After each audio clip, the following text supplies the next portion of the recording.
1. Good evening. I'm Bernard Green, Chair of the Brookline Select Board, and this is the meeting of the Select Board from November 28th, 2023.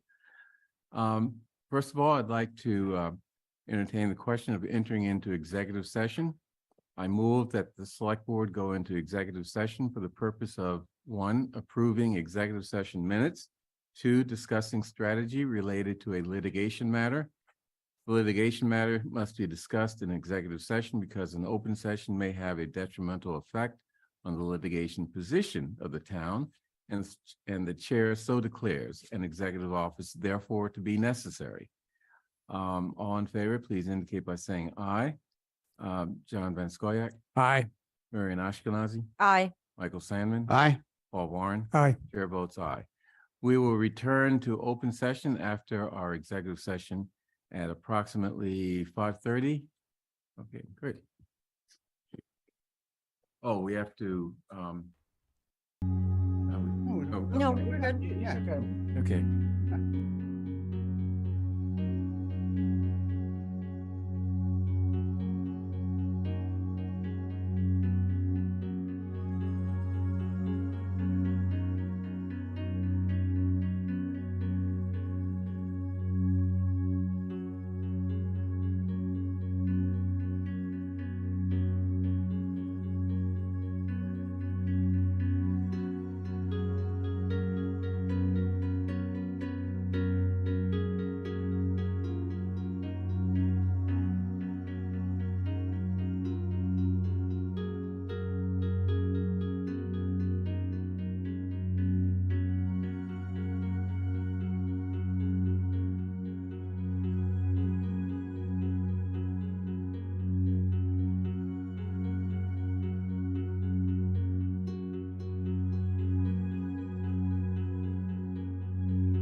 1. Good evening. I'm Bernard Green, Chair of the Brookline Select Board, and this is the meeting of the Select Board for November 28th, 2023.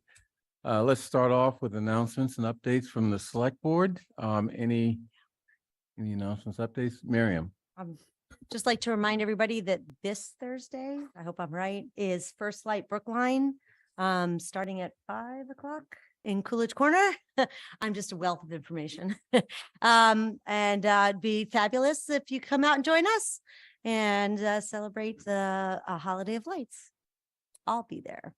Great. There's free hot chocolate. Paul? Hi, Bernard. Thank you, Chair Bernard Green. I do have a brief statement I'd like to make. I hope that you Sure. would be patient with me while I read through it.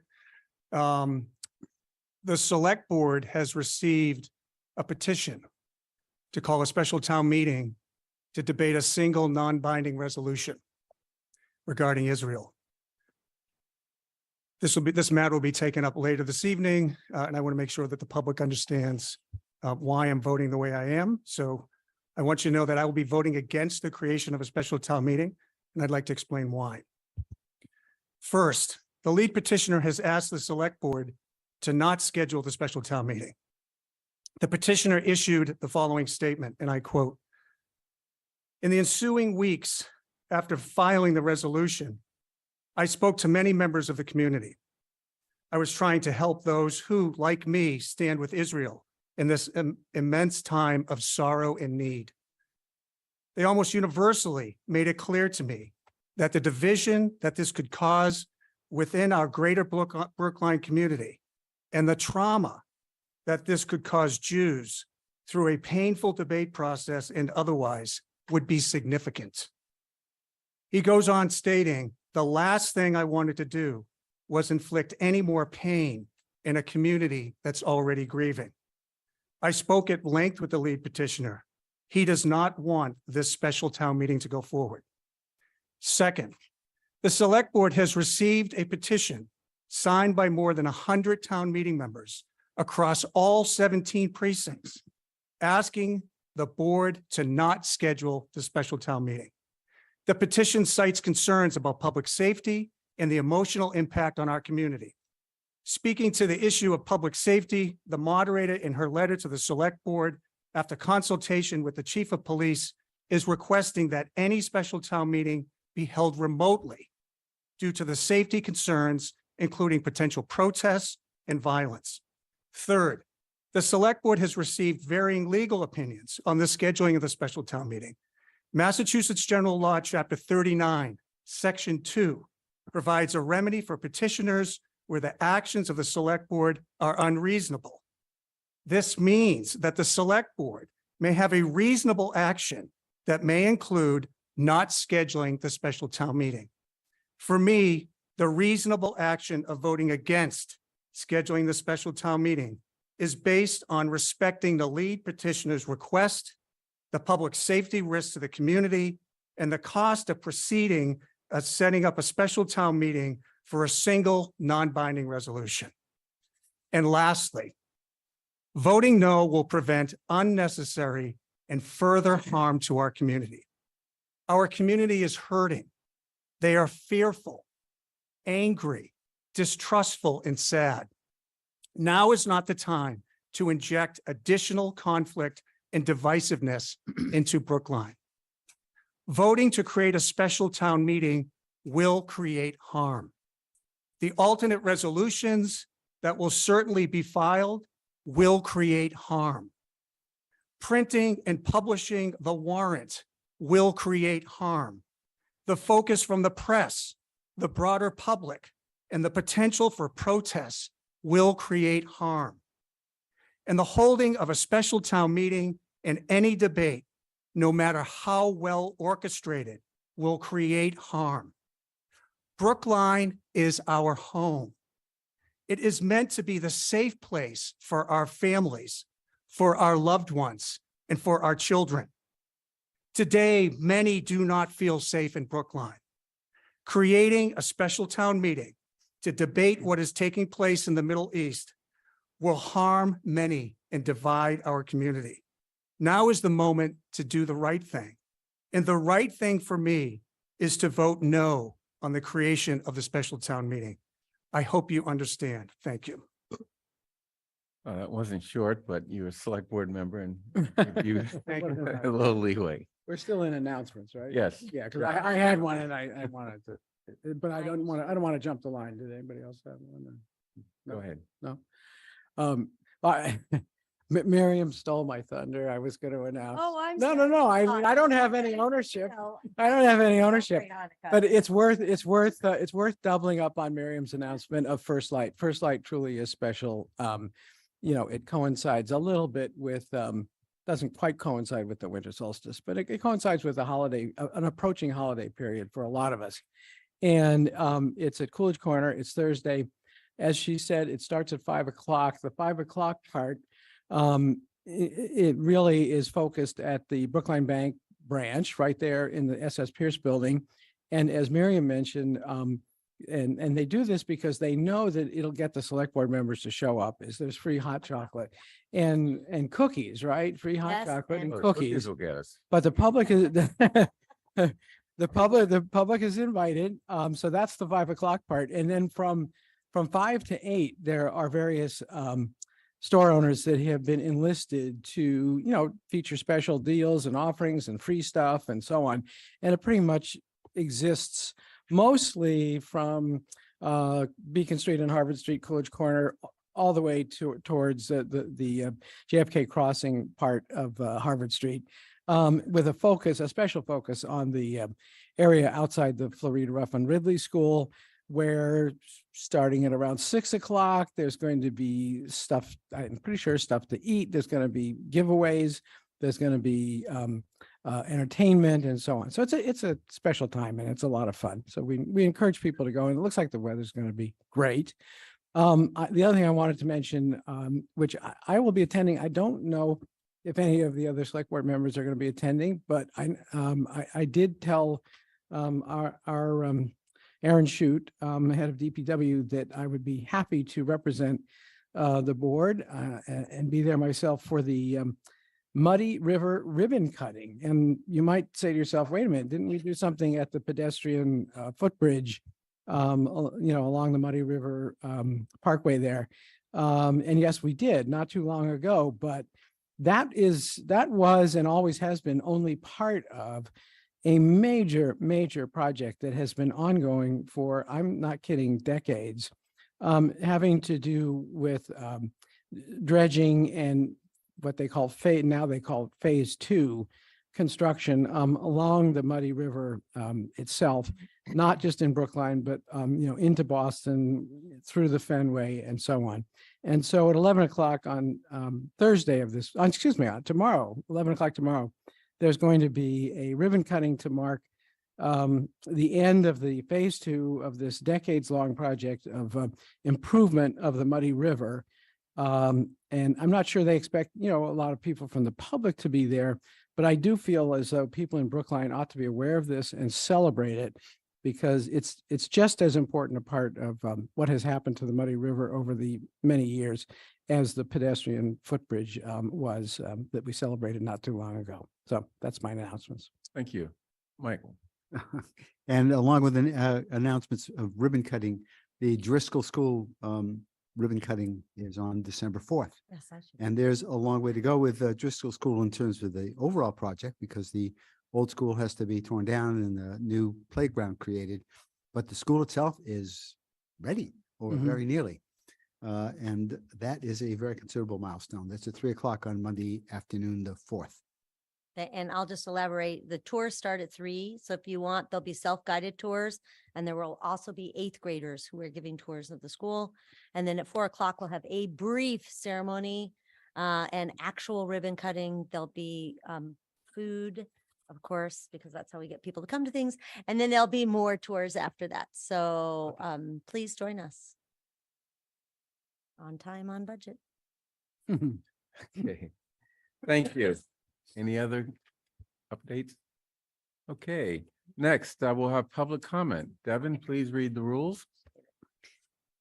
Thank you for joining us for public comment. This is an opportunity for members of the public to share issues in Brookline that matter to you with the Select Board. The Select Board has recently updated the public comment policy and will entertain 15 minutes at the outset of each meeting and then give an opportunity for folks to make additional comment at the conclusion of the Select Board's business. You're also always welcome to send an email to express your thoughts in greater detail. You will have 3 minutes and you'll get a warning at 30 seconds. At that time, please prepare to conclude. We have 5 people signed up in advance for public comment, making it a full 15 minutes and more speakers scheduled in advance for the end. If you've arrived here tonight hoping to sign up for public comment, you're more than welcome to sign up on that sheet and you'll be heard at the conclusion of the Select Board's business. The first person signed up for public comment is Fazia Khan. You can approach the presentation station. Please introduce yourself and your 3 minutes will begin. Hello. Hello, and thank you for allowing me the time and opportunity to speak with this group. My name is Faiza Khan, and I belong to Precinct 13. As you are all aware, currently in Brookline, there is an undeniable sense of pain and division. During this challenging time, we suggest that the town officials, such as yourselves, follow in the footsteps of the Brookline Interfaith Clergy Association, denouncing all divisiveness and calling for unity through love, compassion, and understanding. At this time of division, we hope that through your due diligence and careful demeanor, the Select Board will work towards the overarching goal of enacting policies that bring all groups of Brookline residents together rather than further divide, as Mr. Warren just mentioned. To this end, we have questions regarding one of the agenda items, signage in Brookline. We all know that signs serve as visual communications. Signs posted on our private property are our First Amendment rights. When approved by the town, signs are placed on town property and a tenor is set in our public spaces. As you, our town officials, discuss the policies around the signage in the town on town property, certain questions such as the following come to mind. Will the town allow postings of the many tragedies involving innocent civilian lives all over the world? Will the town think of possibly making an exception to allow postings on a billboard in a public space for a particular region, country, religion, or group? If the town allows one and not the other, will that count as a disparate treatment of different minority groups based on national origin, ethnicity, or religion? Will it likely have First Amendment / free speech implications? Who will approve the space, the poster's dimensions, the language? Is that going to be one person? Or will there be a committee formed? Will the designated space consider a location where certain signs might not be the best suited for certain audiences? What will be an equitable way to include all parties in the decision-making process? We would like equal representation in a body that makes decisions regarding visual communications in our public spaces. How will the above groups be selected? Example, there could be multiple groups representing a particular race, religion, etc. Who will represent these groups? How will that be determined within the informal or formal groups? Last but not least, our town leaders, you may want to reflect on, you may wish to reflect on what is our goal and vision for Brookline. Making thoughtful rather than rushed decisions shall never be underrated in such situations. As you, our town officials, think through the answers to all the questions above, I request you to keep your vision for this town at the center of your decision-making. Thank you. The next person signed up for public comment is Tracy Burns.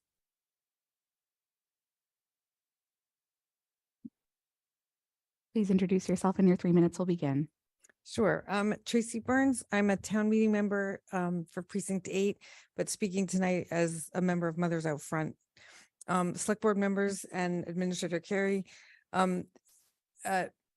You might remember I was on a tile in a Zoom on November 7th, reading a letter urging you to post and hire for a sustainability director. I have a letter here that should be in your packet. It's signed by slightly over 150 Brookline residents. And I don't think I have to go into it much because I know it's an item on your agenda tonight. So I really want to thank you for putting it on your agenda. And just remind you that once that you hire that person, there's a lot of climate activists in Brookline that are really looking forward to working with that person so that we can reach our climate goals. So thank you. Next person signed up for public comment is Sana Hafiz, been promoted to a panelist. You can unmute, introduce yourself, and your 3 minutes will begin. Thank you. Can everyone hear me? Yes. Fantastic. My name is Sana Hafiz, Precinct 4, speaking in the capacity of a Brookline resident, Pakistani American, Muslim American, and concerned citizen.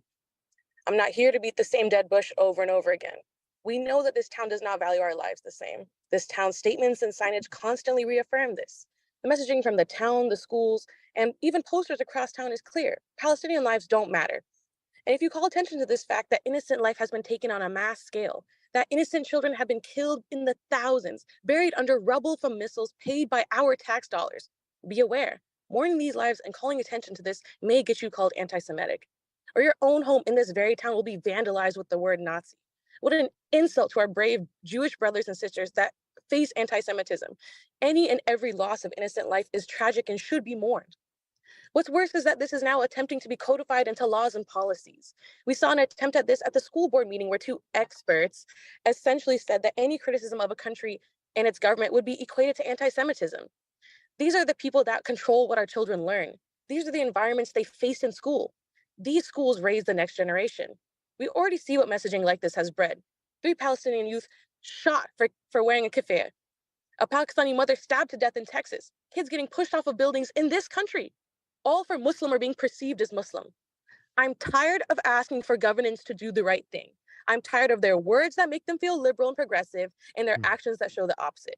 I'm tired of watching this generation or the generation before us try their best to be a model minority just to have the reward be silent and no dissent, or else you lose your job and the ability to provide for your family. We protect our families and our communities when we stand together. They can't pick us off one by one and use threats of losing our jobs if we stand together. I've seen it happen before, and it'll take courage, but this is the only option. I'm here to tell you that there is a solution. We look to ourselves. We must bond together. The same thing oppresses all of us as Muslims, Pakistanis, brown people, Black people, and any minority that's being marginalized. It's a system that pits us against each other rather than shows us that we are on the same side. Let us be the ones to unify our causes. Let us be the ones to show solidarity with one another in our common goals. We saw the way Black and brown liberation has historic ties. We saw the way South Africans supported Palestine and Palestinians supported Black Lives Matter in the United States. Don't ever let your enemy tell you how few you are. We are many and we are coming. Some of us have been working on a project to record instances of hate and racism in this town that often gets ignored. This list should include the instances of anti-Muslim, anti-Palestinian hate, and the instances of hate crimes and hate speech seen as the vandalism in this town. Devin, if you could display the image that I sent you. It would include the town shutting down Warrant Article 19 to create a Black and brown commission that would have been able to advocate for these same communities that said they feel unseen and unheard not only 2 weeks ago. It would have had the emails where town elected officials call minorities aggressive, among other racist tropes, where they attack the only Black and brown organization in this town doing this work. It could investigate the mishandling of ARPA funds that came from our taxes and were destined to help our communities that are mysteriously being used, but not to help us. You have 30 seconds. Thank you. The list would be similar to a sex offenders list. The public has a right to know. The police have a right to know when someone's trying to get a gun to apply for their gun license if this person has incited hatred. Schools have a right to know if students applying have incited hatred. We've all tried advocating for our communities alone. It's about time we did it together. We may look different, we may speak different, but our elders all came together to give us a chance at an equal future, and that includes equal protection under the law. We'll see how this town treats this instance of hate speech. This town needs to launch an investigation to this public display of hate speech and vandalism and handle it accordingly. We are many and we are watching. You've reached 3 minutes. Please reach out to schafeez3@gmail.com. Thank you. The next person signed up for public comment is Sean Leckie. You can approach the podium, introduce yourself, and your 3 minutes will begin.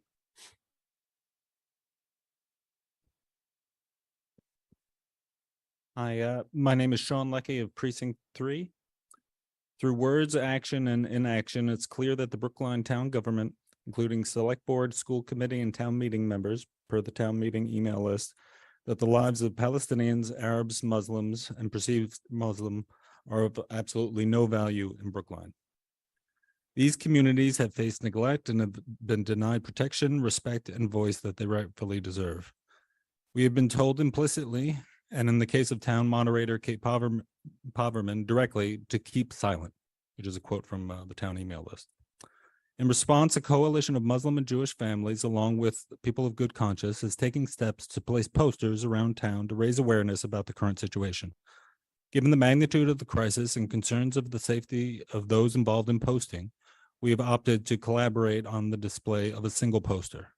We are aiming to have one poster including the names and ages of the 6,747 Palestinians killed between October 7th and October 26th. This is the time frame for which we have data. We seek to work with the select board to find a safe location and a public place with visibility to citizens and where it will not be torn down. We also seek to work closely with the town to address safety concerns. Recent events have left us feeling cautious. In just the past week, 3 Palestinian students were shot in Burlington. A respected diplomat and lobbyist terrorized a street vendor in public for 3 weeks prior to being arrested, just blocks from where I used to work. The threats were numerous and gruesome, but one threat included pulling his fingernails out and making it clear to the vendor that he had the resources to make it happen. Local politicians, including a congressman and a state senator, separately stated that that Palestinians are Nazis and that Palestinians should be marched into the desert, which is a common form of genocide. Both had attended a rally in which statements of genocide were made. In a school committee meeting, an invited expert suggested that showing solidarity with Palestinians is the same as suggesting to kill Jews, and he received no pushback from the committee. These are listed for the purpose of showing credible and logical reasons why members of the Muslim community rightfully should be in a state of fear and cautious when seeking to exercise our fundamental right of free speech and exercise our moral obligation to raise awareness of the devastation occurring in our name. Thank you. The next person signed up for public comment is David Eisenberg. You can approach the podium, introduce yourself, and your 3 minutes will begin. Thank you. My name is David Eisenberg. I live at, I'm a member of Precinct 16, resident of Brookline for 50 years. I thought that the subject I should address is what I heard was a discussion tonight, the select board, for it to assume the right to control the signage in Brookline. And while I would say to all of you fine gentlemen and lady that you're probably have wonderful judgment, nevertheless, I think you should not be given the right to exercise this discretion. I think the town should have a rule that permits on town property the American flag, the Massachusetts flag, and the Brookline flag exclusively, with perhaps an exception for individual schools if they have a flag of their own, or if a department such as the police or sanitation has a department. But with those 3 flags, no other flags or signage should be anywhere on town property, buildings, grounds, or whatever. And I would like to cite an example of where something done in perfectly wonderful, with wonderful intentions, has gone astray. Several years ago, our country was unfortunately disgraced by the murder of George Floyd in Wisconsin, and the public reacted correctly with indignation and anger, and selected, I believe it was the selectman, but I don't know, the Black Lives Matter sign here in Brookline. And that has stood for an example of our commitment to not permit racism of any sort in our country, or states, or towns. Unfortunately, some members of that group, the Black Lives Matter official group, have made comments that many people feel are inappropriate and racist on their own. The point of that is not whether all or some or 50% of that group have done so. The point is that that group, unfortunately, has demeaned the value of that sign. Now, that is just one example, and that can happen with any sign or issue that the town or members of the board would select. What's good today can change tomorrow. So so I think by avoiding any signage for any organization, you avoid the possibility of offending anyone. You have 30 seconds. And you keep the town's policy uniform without any sort of discrimination whatsoever. you avoid also the necessity of of the sign remaining credible. You also avoid expenses. I don't know what it costs to paint the numerous crosswalks in various colors in support of one particular group. I have no idea, but I just read that in today's paper that the city of Washington spent over $250,000 to paint the sign on a street on a. You've reached 3 minutes. Oh, thank you very much. In summary, I think by just keeping our American flag, state flag, and town flag on town property, You've we reached, avoid. so sorry. You've Okay, reached 3 thank minutes. you very much. I appreciate your time. That concludes public comment. Great, thank you. Okay, next, announcements and update, no, not that. Miscellaneous, question of approving the following meeting minutes, November 14 and November 15, 2023. Anyone have any edits or corrections to those minutes?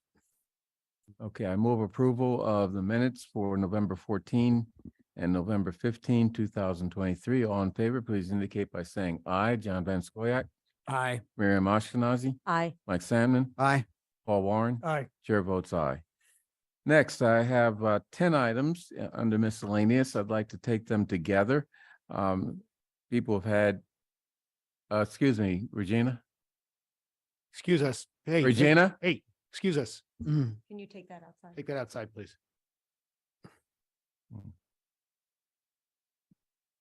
Okay. Let's see, members of the select board have had an opportunity to review the background information on these items, and I've heard of no concerns or issues that they'd like to speak to during this meeting, so we can take them together. Item 6B through 6K, and I think that's 10. Yep. All in favor of items 6B through 6K, please indicate by saying aye. John Van Scoyac. Aye. Miriam Ashkenazi. Aye. Mike Sandman. Aye. Paul Warren. Aye. And chair votes aye. On to number 8. Next, lodging house agent. Question of approving an application for a change in lodging house agent from Sunyab Park to Jenna Heedson for 1077 Beacon Street, doing business as 1077 Beacon Street LLC. And in advance, I apologize if I mispronounce those names. Is there someone here to? Yes, I'm promoting Stephen Handler and Jenna Heeson.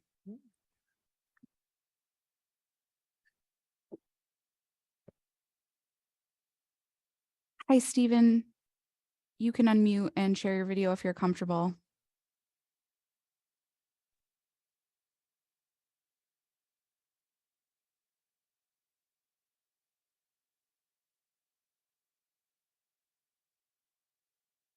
Can you folks hear us?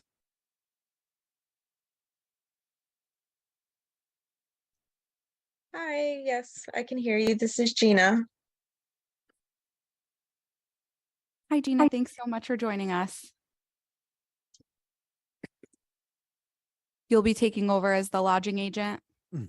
Yes, I will be taking over as a lodging agent for 1077 Beacon Street. Okay. Please give the audience a sense of your background and what you bring to this position, so they understand who you are.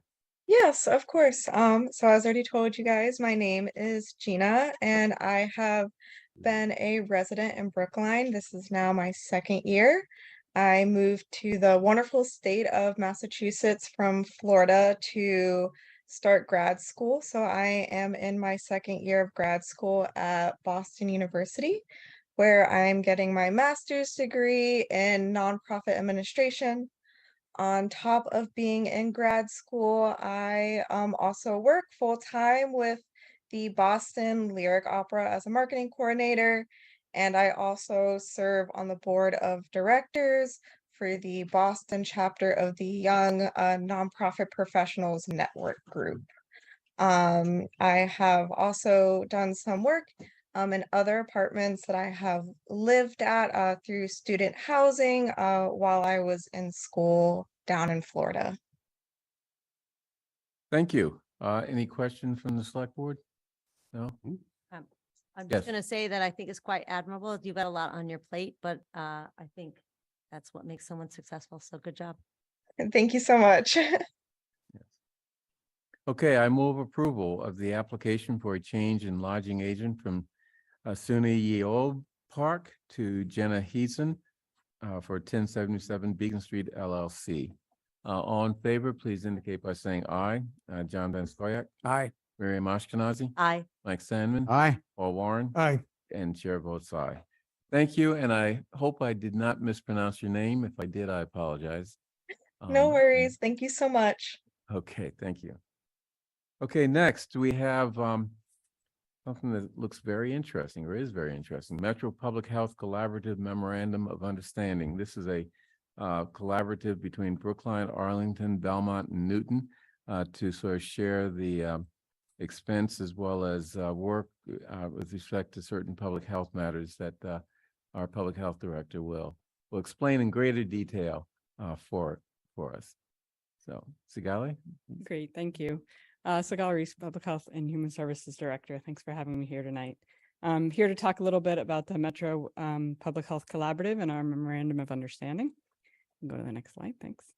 I'm here with Cam Halfpower, our Shared Services Manager. He has the very difficult task of corralling 4 health departments towards a common goal and mission, and he does a great job of it. So the MPHC is a collaborative between Brookline, Newton, Arlington, and Belmont, and is funded by the Massachusetts Department of Public Health Excellence Grant Program. The program is designed to build and improve local public health infrastructure across Massachusetts through a shared services arrangement. The main intent of the grant is to support core services by adding staff such as regional inspectors and epidemiologists. The Public Health Excellence Grant Program is expected to be a long-term 10-year plus funding stream and is mainly funded out of the state budget as opposed to federal pass-through funds. And before this program, Massachusetts was actually the only state that did not support local public health departments with state funds. So we're really excited to get these funds from the state. And the idea is to create a more equitable system for delivering basic public health core services across Massachusetts. MPHC is in the second year of funding, but it's really been only up and running for a calendar year. In January will be the 1-year anniversary for a lot of our regional staff. And we've made a lot of strides towards building the shared services system, including strategic planning and finalizing the MOU, which is why we're here tonight. Next slide. Brookline serves as a fiscal agent for this collaborative, and we worked closely with town council in finalizing the MOU, and I want to thank Jonathan Simpson for his work with us. As you can see, the MOU covers our internal governance and general structure. It lays out decision-making processes to ensure each community is represented, and any conflicts can be resolved. The 4 communities work very well together right now, but our goal is to develop long-term relationships and a strong foundation that can really withstand the changes in leadership and staffing. The MOU is also a requirement of the grant funding, and Cam and I are excited to be close to checking off this deliverable. I wanted to highlight a few things that MPHC has already done in Brookline and regionally.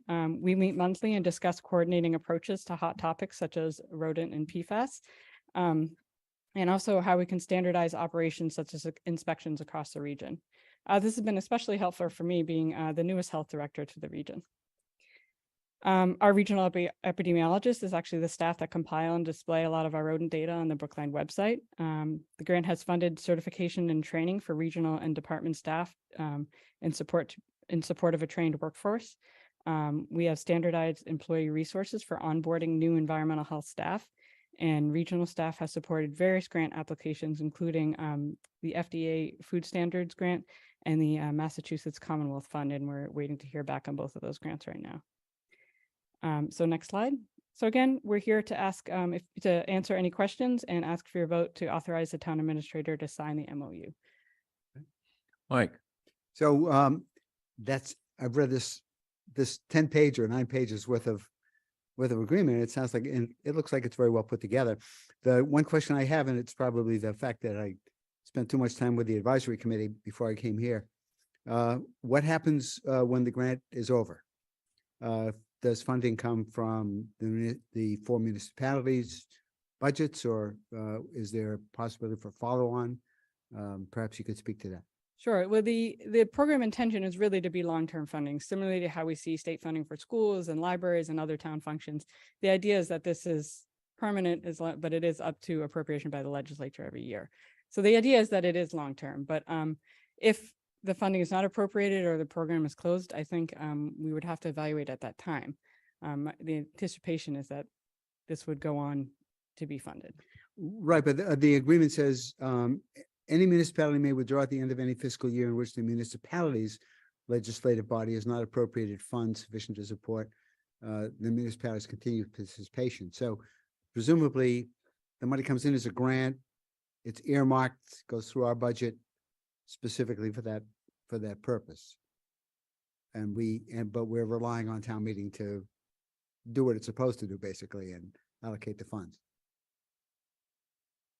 That's a little beyond me as far as the mechanism of how it gets funded. It is a grant fund, so it's put into a special grant account. Okay. And it counts in our hands. Yes, correct. We are the fiscal agent, Right. Brookline. And they actually allocate 15% of that grant for administrative costs to the town of Brookline.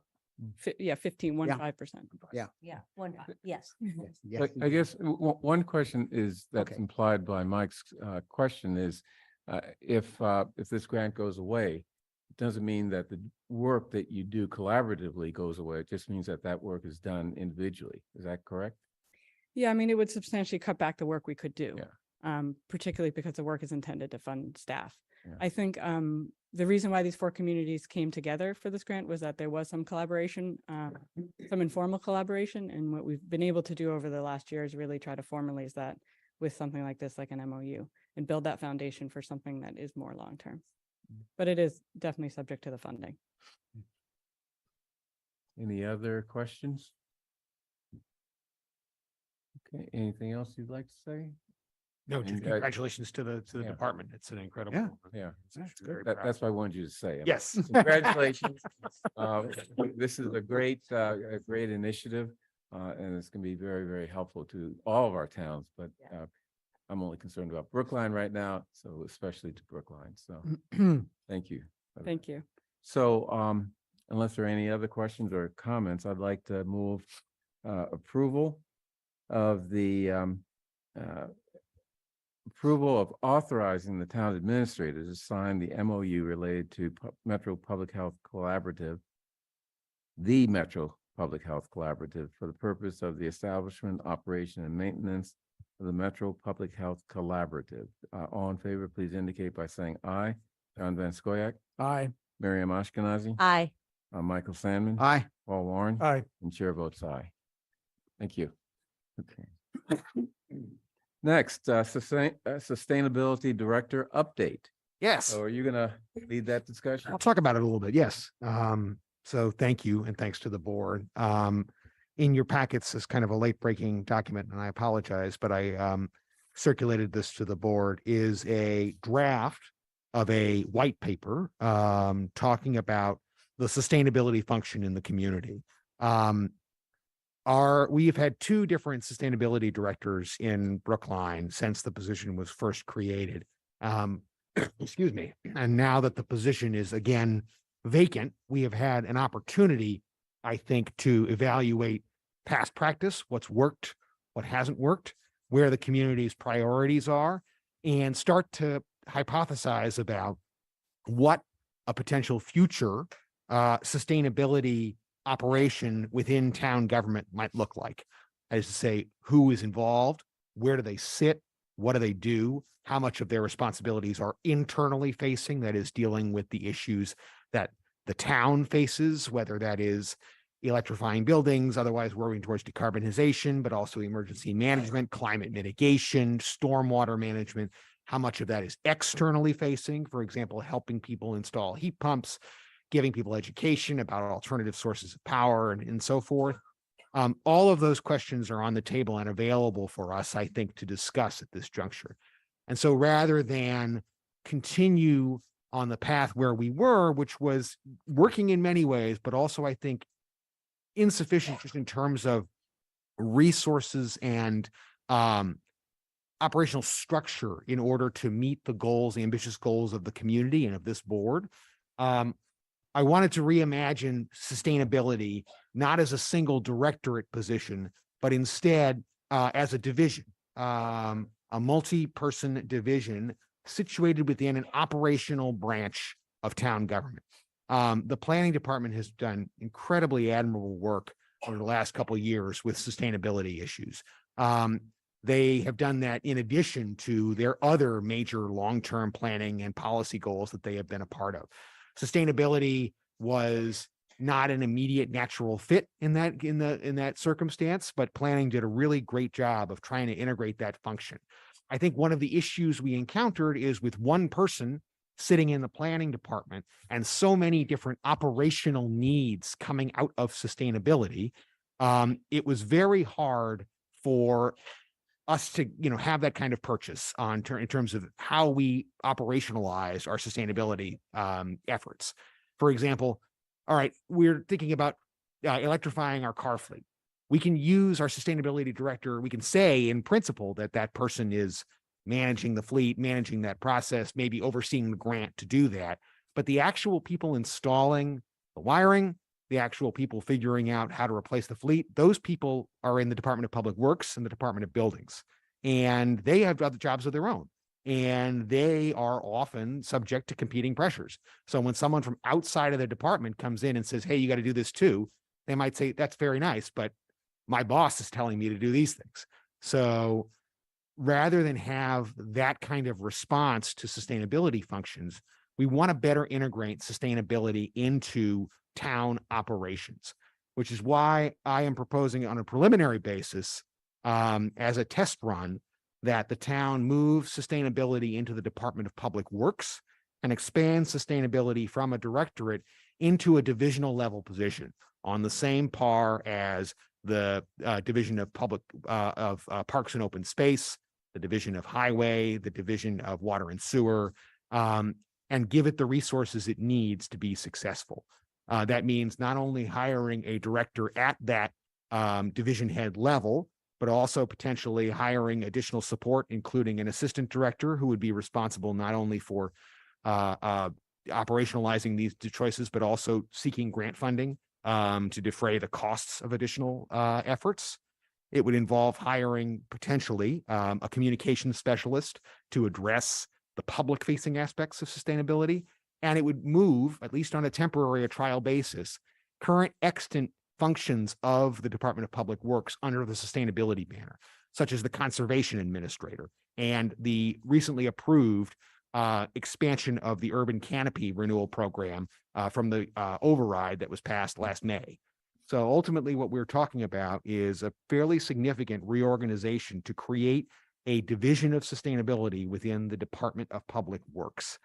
And the way that we are proposing, the way the initial proposal is structured is a 3-year pilot program using existing funds that the town currently has for the positions that currently exist, potentially using some of the remainder of our American Public Rescue Act dollars, American Rescue Plan Act dollars, thank you, our ARPA dollars to handle some of the startup costs in FY25, and then seeking potential support on a temporary basis from the Community Preservation Act Committee to fund operations through fiscal year 2027.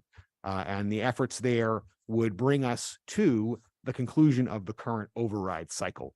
The thought there being that at the conclusion of that, the select board could evaluate whether or not these operations were successful, what their accomplishments were, and determine whether and how permanent funding sources would be secured, whether that would be going to the voters and seeking their support, whether that would be continuing to seek operational support from the CPA committee, or some combination thereon. But the efforts there would be led by a division level individual with direct operational support from internal people involved in the efforts there. And so I have circulated a draft of this paper to the select board. It is a public document and we will post it publicly, but it is a draft. It is an iterative process. And this is the first time the select board has seen this document. And the select board is the ultimate decider on policy and procedure about how we move forward on this. My ask of the board tonight in bringing this to you is for your initial thoughts, your initial comments, and to give us on staff guidance about other options, things that you like, things that you would like to see potential alternate options for us to bring to you potentially at your workshop session in December, so that as part of your broader budget discussion, we can talk about how this will be structured. And just like we did with the MBTA Communities Act compliance, it's my aim to bring to you a decision matrix based on this conversation, so that we have options for you to choose from. You make those choices, and then we operationalize the choices that you make. So I welcome any questions you have, comments or concerns. Mike? So I've sent you some comments about, and indeed suggested that this and other additional services, forms of additional services that need to be prioritized, and we should be doing that at our workshop. And I'm very glad to hear that we're on the same page about that. I have one sort of pain in the ass request. When we're looking at 3 new positions and you laid out the costs and the estimated net new FY25 personnel costs, $255,751, excluding fringes. Fringes would amount to $60,000 or $70,000 if math is right. That's correct. Yep. It would be very helpful, and I think really very important for us and for the public to know at least approximately what the fringe cost is, because that's not the net cost. The net cost is $315 or so. Right. So then I apologize for that. I wanted to lay out just the cost of those positions, because I Right. know the FTEs and the abstract are an important kind of headline. But if you look at the expansion request, the fringe new STE, Yes. you're right. It's 6. It's there. I just want to be very clear, what the positions are, whether they're new or existing, what the total ask is. And then the fringe for the new FTEs is just under $60,000. Right. But even then, it's there, and yet it isn't, because the expansion request on page 6 is total personnel, and then it's total non-personnel. The non-personnel is the fringes, presumably, because that's where the total comes from. You could. No, sorry, those Yeah. those are the operating costs. Those are okay. those are things like paying consultants, getting, Okay. buying laptops. All right, stuff so like we that. still don't have the all-in. You do have the all Do in it. It's, fringe. Oh, here it is. I'm sorry. yeah, Yeah, it's I'm there. sorry. And also if you scroll down to the next Yeah, page, I beg your there's the pardon. full budget and it's there. No, but I apologize for the confusion. That's helpful feedback. Okay, well, it's my fault, but not for seizing on one thing that I read and thinking, hey, wait a minute. Yeah. Okay, that's very helpful. Thank you. I'm sorry, Miriam? Yeah, thank you. I think it's safe to say, I mean, maybe I'll disagree with me, but how we had this established prior to this wasn't working. And I think so I support thinking about this differently. I support moving it to DPW. It makes a lot of sense to me. I worry a little bit about, having built departments before, the ramp up is actually, I think, very ambitious. So I just put a little caution there, and I think you have to be really careful about who those first 2 hires are and what their roles are. Because if you hire somebody in that second role and it's too specific, they're not going to be the jack of all trades you need when you're building a new department. So I just want to put that caution in. As we write a job description, there really needs to be some flexibility in it. And I also worry a little bit about where the money is going to come. I mean, I realize what the idea is. I think it's important to get the CPA on board. I think having somebody whose job is to write grants and look for grant money is vital, because I do think that money is out there. I scour grant sources every day for my day job. That money is out there. We should be capturing it. Okay, Paul? So first, Jazz, I want to thank you for providing leadership on this and innovation. As Miriam said, I think what we've had in place hadn't been working. So just a few thoughts, and I did send these to you, but to put it into the public record, things that I like about the approach, the focus on both decarbonizing and sustainability. I think that makes a lot of sense to integrate those two. I like the integration with DPW, specifically that it's working in line with decision-making as it happens, so that they can actually be effective. I think that's a very positive. Acknowledging the importance of community engagement. I think there's, the community needs to provide input, and they're also starving for information. That's been, I think, Mothers Out Front has been actually filling that gap quite a bit. And I think clarifying the role of ZAB and, helping them, have a vision for their role in this, as well as an advisory role. Things that concern me about this, as I've said to you in the hallway, using one-time funds. I'm really concerned about using one-time money to fund operations, to spin up an entire division. That really concerns me. And frankly, depending on committing for a future override to sustain employees in a function, I don't know. I'm really, really worried about that, Jess. And then also, how does this spending fit? And we'll do this in our offsite for other prioritizations. We just approved an Office of Housing Stabilization. We should be funding that. We've got union contracts that we're in the middle of negotiating. We got to figure out how to fund those things. There's other stuff like, there's rumblings of the ladder company to support South Brookline because we've had some significant growth out there. So I just think about how to fit this into a priority. Potential adjustments to think about, funding positions with existing revenue, or finding a way to repurpose existing positions or positions that haven't been filled. I'd look for you to get creative. Limit one-time money to contract headcount. So if we do decide we're going to use one-time money, it's a contract position. It has a start date and it has an end date based on that funding availability. And then I think, in line with what Miriam said, ramping this up is going to take time. I'd rather see us phase it in over a multi-year period, maybe a 3-year period. I do think we heard tonight the priority of getting that sustainability director on board. I think that's an important and critical hire to start. And maybe that's the way we seed that with existing funding, and possibly we could scrape together something else to get a person to support that, either full or part-time. So that's my feedback, but I do greatly appreciate your work on pushing us and pushing this idea forward. Miriam? Thank you. I have a follow-up comment just to take a little bit off of what Paul said, and he mentioned it briefly, which is, we just had a commitment to a Department of Social Services, and we have a real housing support work that needs to be done.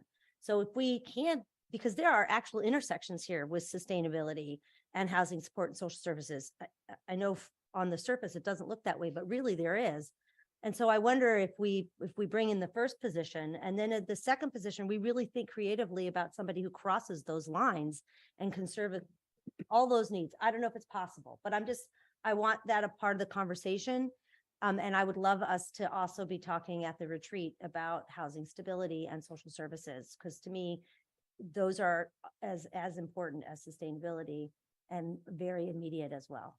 That's also on the agenda. I just want to be clear, with the kind of timeline for the Housing Stability Office is something that we will be bringing to you for discussion at that meeting. Great, thank you. John? So thanks. It's great. It is really good to see that we are making progress. I'll be honest, I'm a little concerned that the progress is step by step and inch by inch.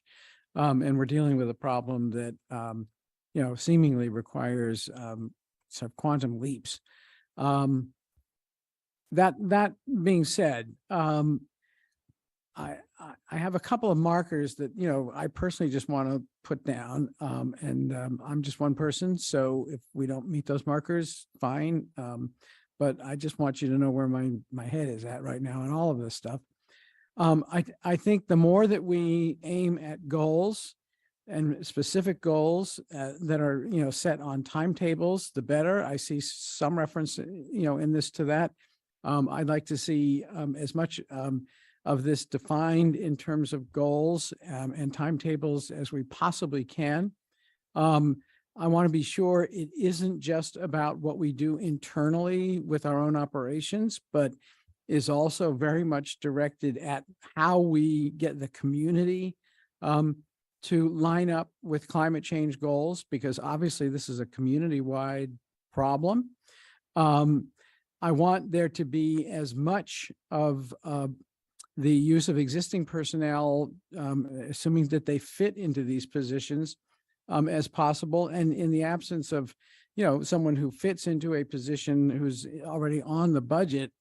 I think we got to face the fact that if we prioritize climate change, and if it's going to cost us real dollars, and of course it will, year by year, going out, you know, to the indefinite future, we got to think hard about the other things that our government does and whether we can find areas where we maybe don't have quite the same urgency, or maybe areas of practices that are no longer necessarily the highest priority at the municipal government level, and try to balance off these additions. And it's not just this new division, but, you know, other initiatives that we've said we are going to follow through on, that I don't think we're going to be able to afford every single one of these initiatives as an add-on. And I think we're going to need to start looking at reprioritizing some of the other things that we traditionally have done. We won't go into any more detail than that. Clearly, we need to be, as Miriam has mentioned this, as savvy as we possibly can, and as successful as we possibly can be in grabbing federal and state funds to support our efforts in this direction. I think in light of the presentation that was just made on the Metro Health initiative, we also need to think in terms of partnerships with neighboring communities, partnerships with the state.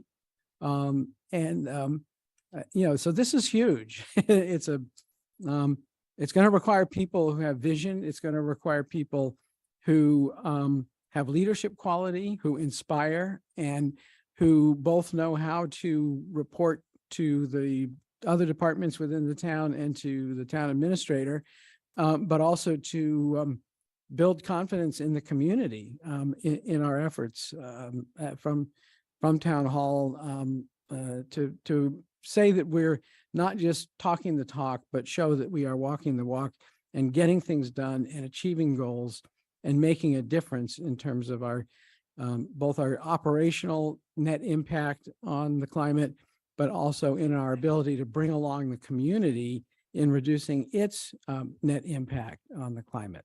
So, end of speech. But as I say, I just wanted to sort of lay down those markers. Okay, any further discussion?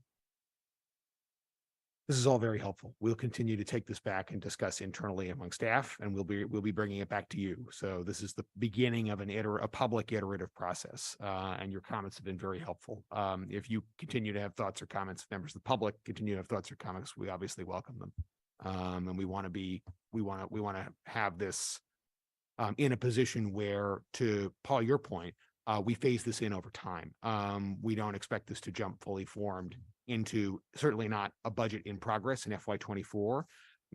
Excuse me. We want to use existing funds in FY24 to spin up the process and then begin any potential new spending or revised spending in FY25.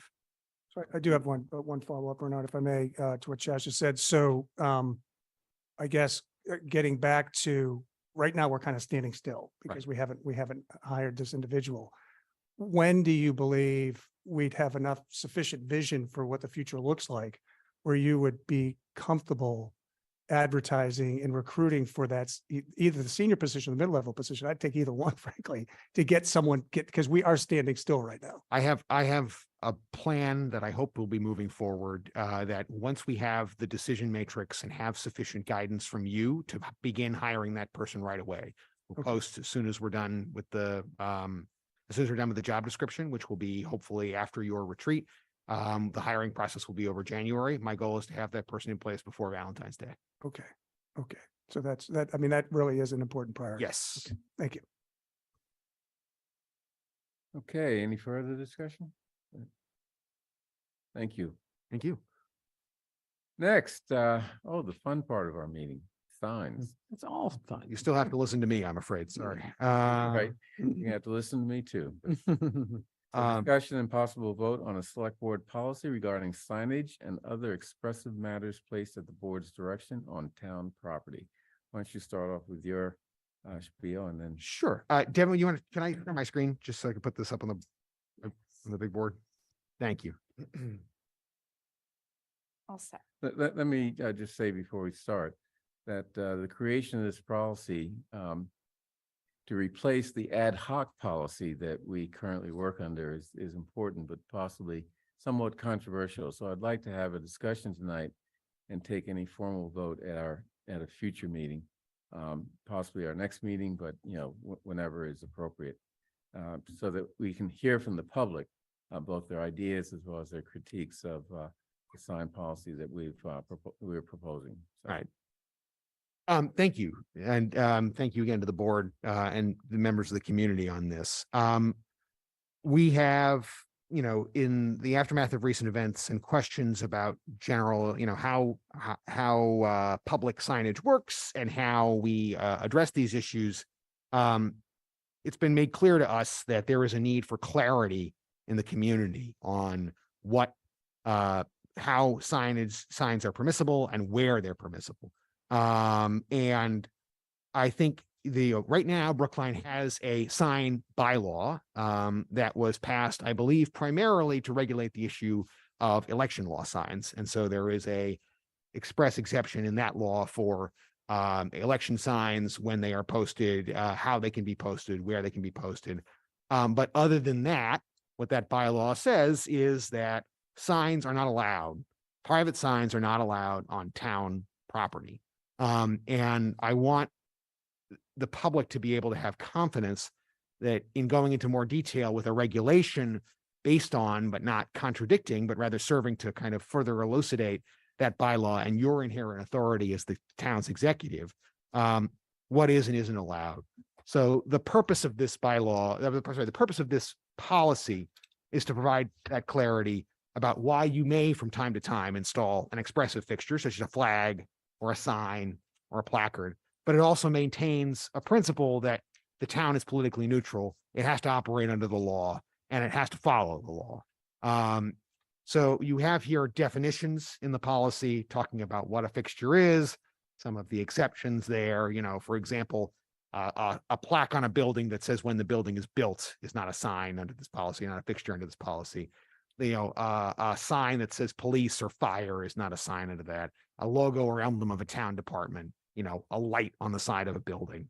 Talks about what town property is. I want to be clear that this policy is about outdoors. It's not about indoors, not about this select board room. It's about what happens out of doors on town property, which is under the regular care and control of the town. That is not the school committee, not the library trustees. So not school buildings, not the libraries. The libraries have their own expressive policy, which was passed earlier this year.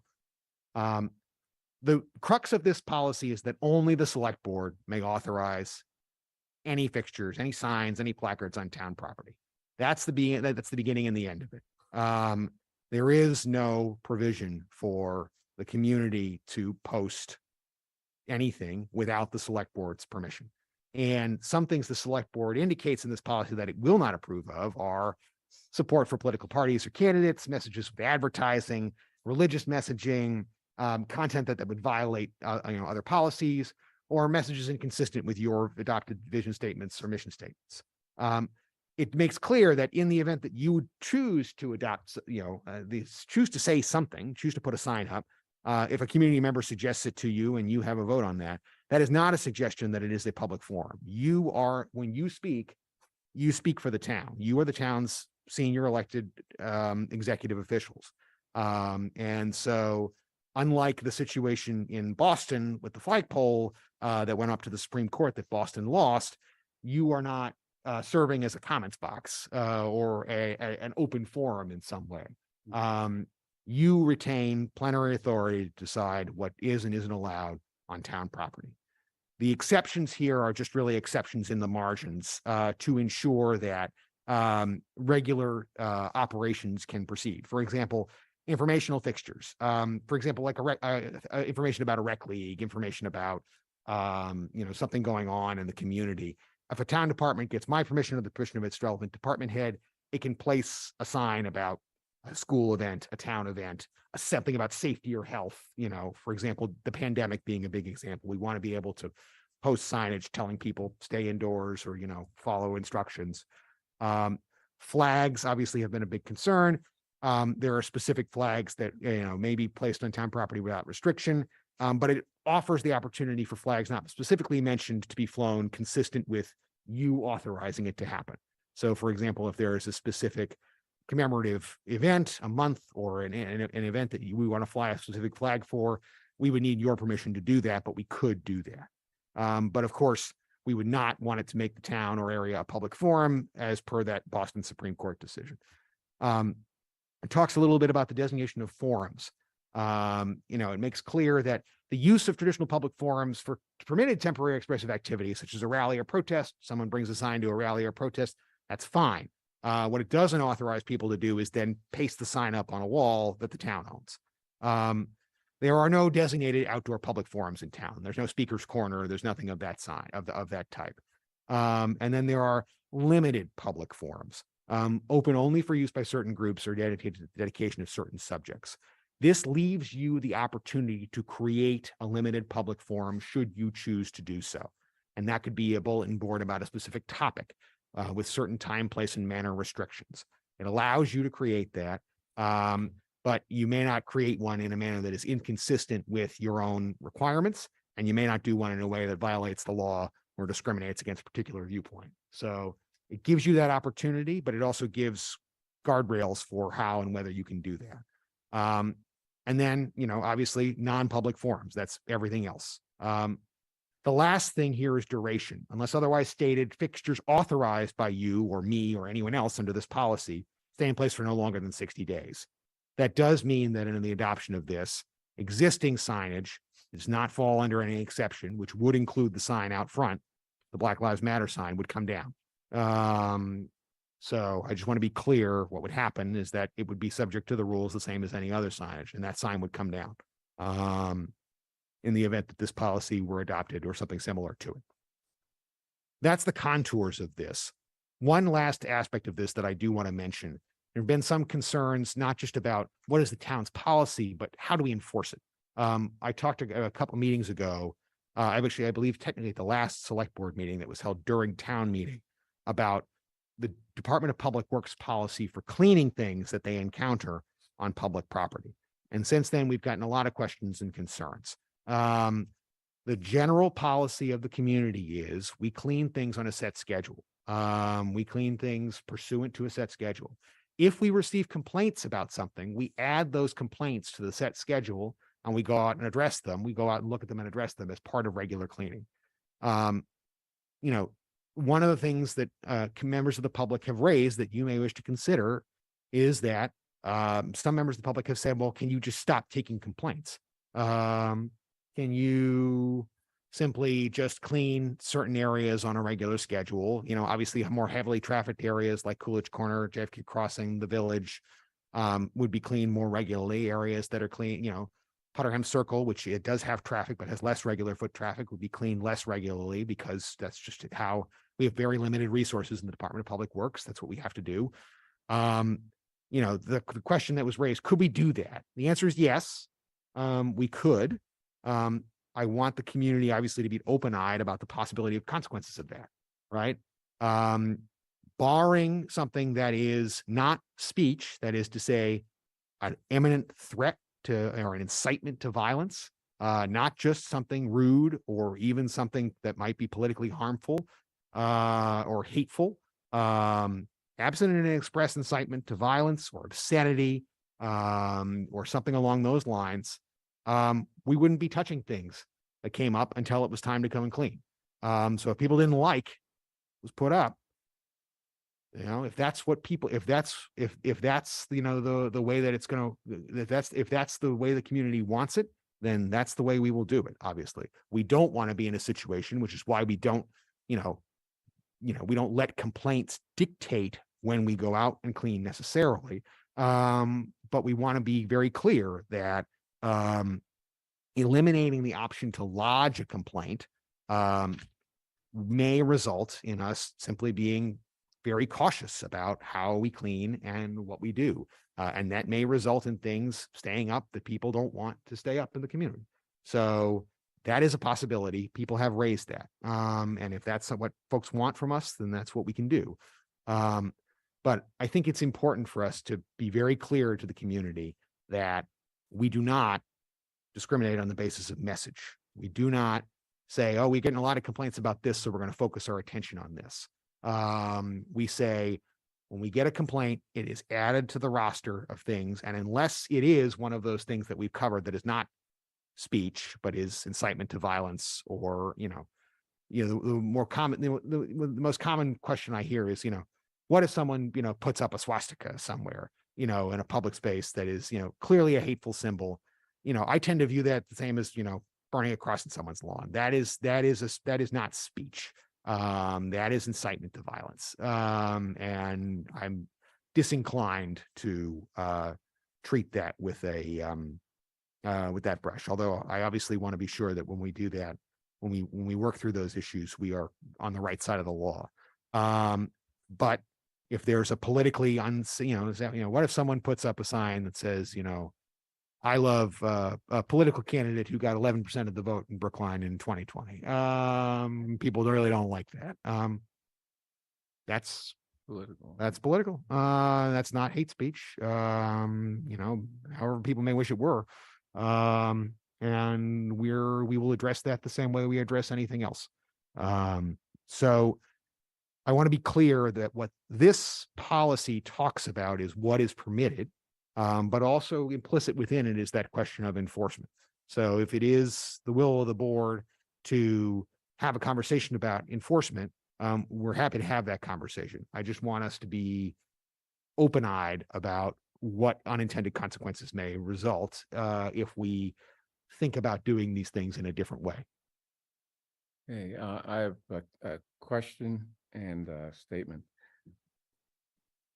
Brief statement.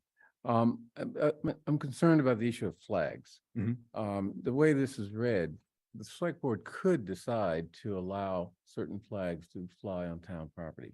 Yes. I think that's probably a problem, or probably a mistake. For example, that's the issue that came up in Milton, as I recall, right? I mean, maybe a little different, but it was the same general issue. When you allow one flag, you're sort of opening the door to a number of other flags, some of which could be interpreted by some people as offensive. So I think we need to, really focus on that issue and address that to make sure that we're not opening the door to, for example, most people would agree that the Ukrainian flag would be an appropriate flag to allow to fly. But then someone would say, what about the Russian flag? So, we run into those type of problems that I think we need to anticipate and deal with. You want me to, can I address that real quick? Sure. So I think that's a great flag. I think it's, I'm sick. Inadvertent puns. I think it's important to differentiate the situation in Milton with the situation in North Andover. In North Andover, there was a policy that said if someone puts in a request for the flag, you got to fly the flag. And that led to an Israeli flag going up, and then that led to a Palestinian flag going up. And people were mad about that. In Milton, there was a policy, or at least an ad hoc policy, similar to this one. And the fight there was not about, we put up the Israeli flag, now we have to put up the Palestinian flag. There were concerns about that. There was a sense of, are we presenting a discriminatory viewpoint, or is there a sense that we are favoring this message? But the executive is allowed to speak on issues of the executive's concern.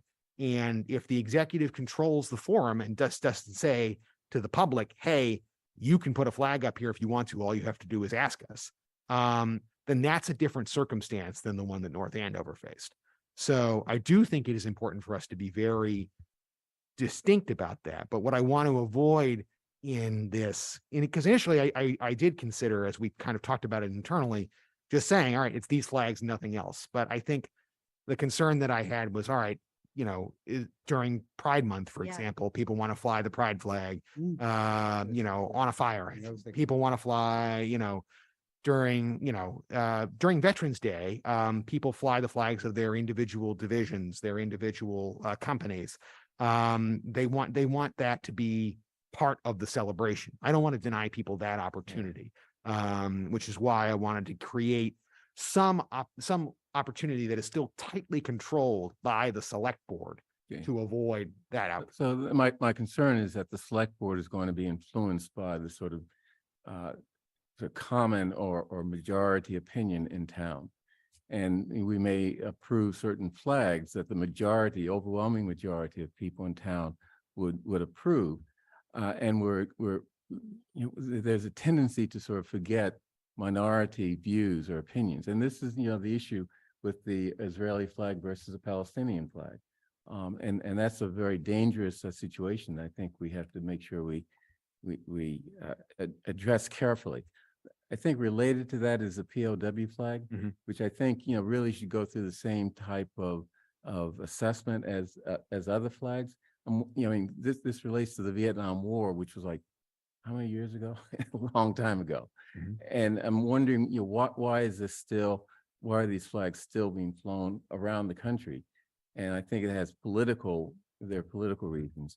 We need to be very careful about that. We can, on the POW flag, there was a law passed, I think in 2019 that mandated its flying in certain circumstances. The federal government mandated its flying in certain circumstances, but we can be more direct about that. And I'm not suggesting that we're being disrespectful to veterans, many of whom take this very seriously, but I think it requires a little careful consideration. Finally, I'd like to just make a short kind of statement. So among the changes that will be made under this policy, as you mentioned, is addressing the Black Lives Matter billboard out in front of Town Hall. And, full disclosure, that was my idea back when I was chair of the select board the first time. And it was, something that expressed Brookline's commitment to the, it was put up at a time of really intense and traumatic incidents of police brutality with respect to Black individuals, most painfully illustrated by the murder of George Floyd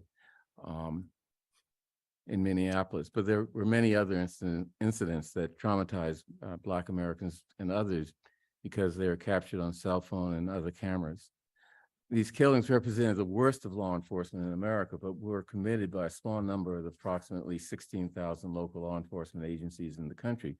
But they inflicted severe trauma on Black people, particularly young Black males. And I think of my son in that regard, who of course lived here in Brookline, in a community that has a responsible, well-led, and disciplined police force. I think, though, that the time when that sign was relevant and important has passed. And today we're faced with increasing incidents of anti-Jewish, anti-Muslim, anti-LGBT rhetoric and attacks, along with continued racist attacks by certain public officials against Black and Hispanic Americans and their history and culture. I mean, it's really, frightening. So I think we may need to think of a broader statement against hate, sort of something that is not as long and detailed as the Brookline value statement in the diversity bylaw, but something that does sort of capture a much broader sentiment with respect to the types of hate that is just growing like weeds in this country. So anyway, I think Mike. Right, and Miriam as well, I think. You want to go first? ahead. Okay, so two things, actually three. One, Bernard, listening to Fazia Khan, she was asking essentially the same thing as you're asking.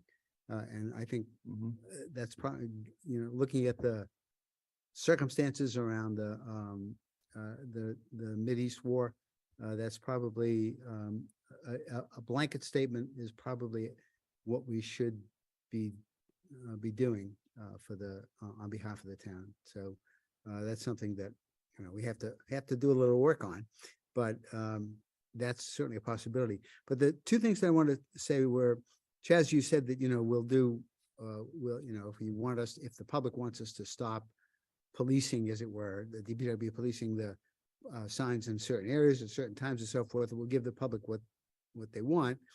Sometimes our responsibility is to not give people what they want. And when we think that we have reason to believe that the consequences will be unwelcome. And I think that we should adhere to the policy, period, that we have. The other thing is that this talks about physical, about signage in the old-fashioned way, but I think that we should have a digital policy as well, referring at the very least to the fact we have a website. And we use, I don't know if we're still using X, Twitter, whatever it is, or any of the other platforms. But I think we need to pay some attention to the fact that there's a whole other world of places to comment where people may want us to make some statement as a town. That's our able assistant town administrator for operations, Stephen Fields, actually has a social media policy. And I believe that she's helped develop it along with Ann Braga and the team at Human Resources. That was developed about a year. I think we last updated it just right when I first arrived, I think. So we'll recirculate that to the board so you can. Right. But then does Policies that have to be consistent. I think that's what Mike. Yeah, what I'm looking at is where somebody from outside asks us to post a message. I see. Yeah. It's more the website than anything else. When do we put up notices about some event in town? That has been an ongoing question in our world. So yes, we'll take that back. Yeah. Okay. Miriam? Thank you. So I'll riff off of Mike's comment about complaints. And I think it is very important that we have a mechanism for people to complain about a swastika or a anti-Muslim comment or anything, because that stuff needs to be addressed as soon as possible.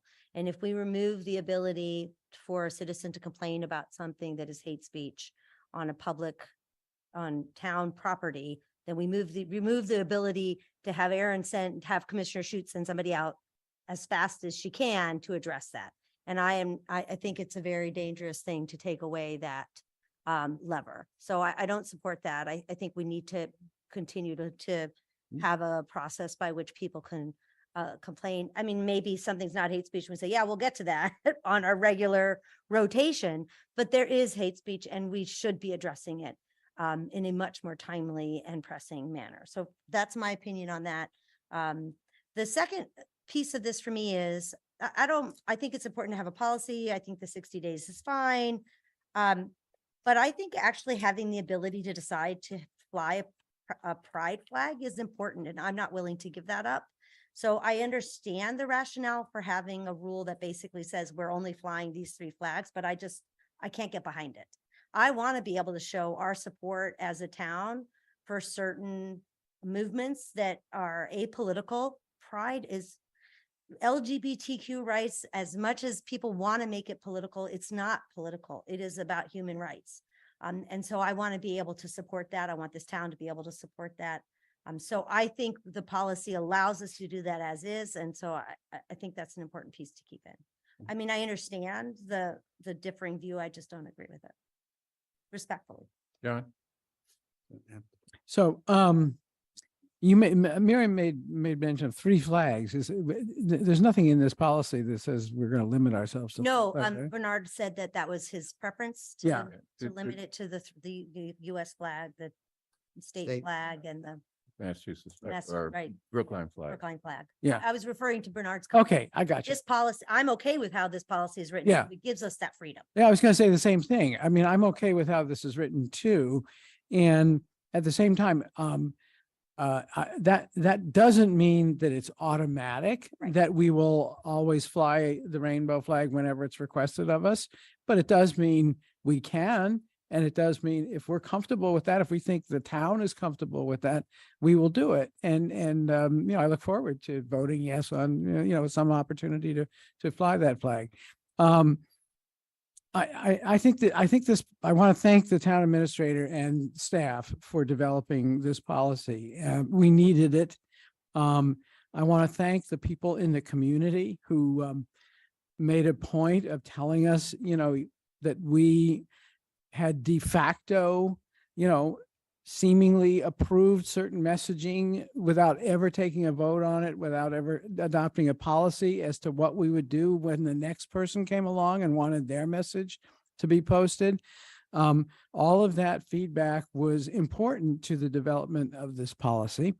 I think in a sense, there was a conversation going on because we would hear from people, we would talk to staff. Staff would think about what we had said. We would think about what had been said to us, in communications from the public, and it would go on and on and on and on. I hope that the people who have been very involved in this conversation have come around to the same understanding that I have come to, and that I think the majority, and probably the unanimous majority of this board has come to, which is we have to be really careful about saying yes to, certain messaging. And we should always apply the test of, if we say yes to that request for messaging, what are we going to say to the person who comes along with the opposite message, or with a message that isn't quite the same, but seems kind of out of touch, with the community at large, maybe very much in touch, with a subset of the community. But these messages, once they are placed on public property, we kind of own it.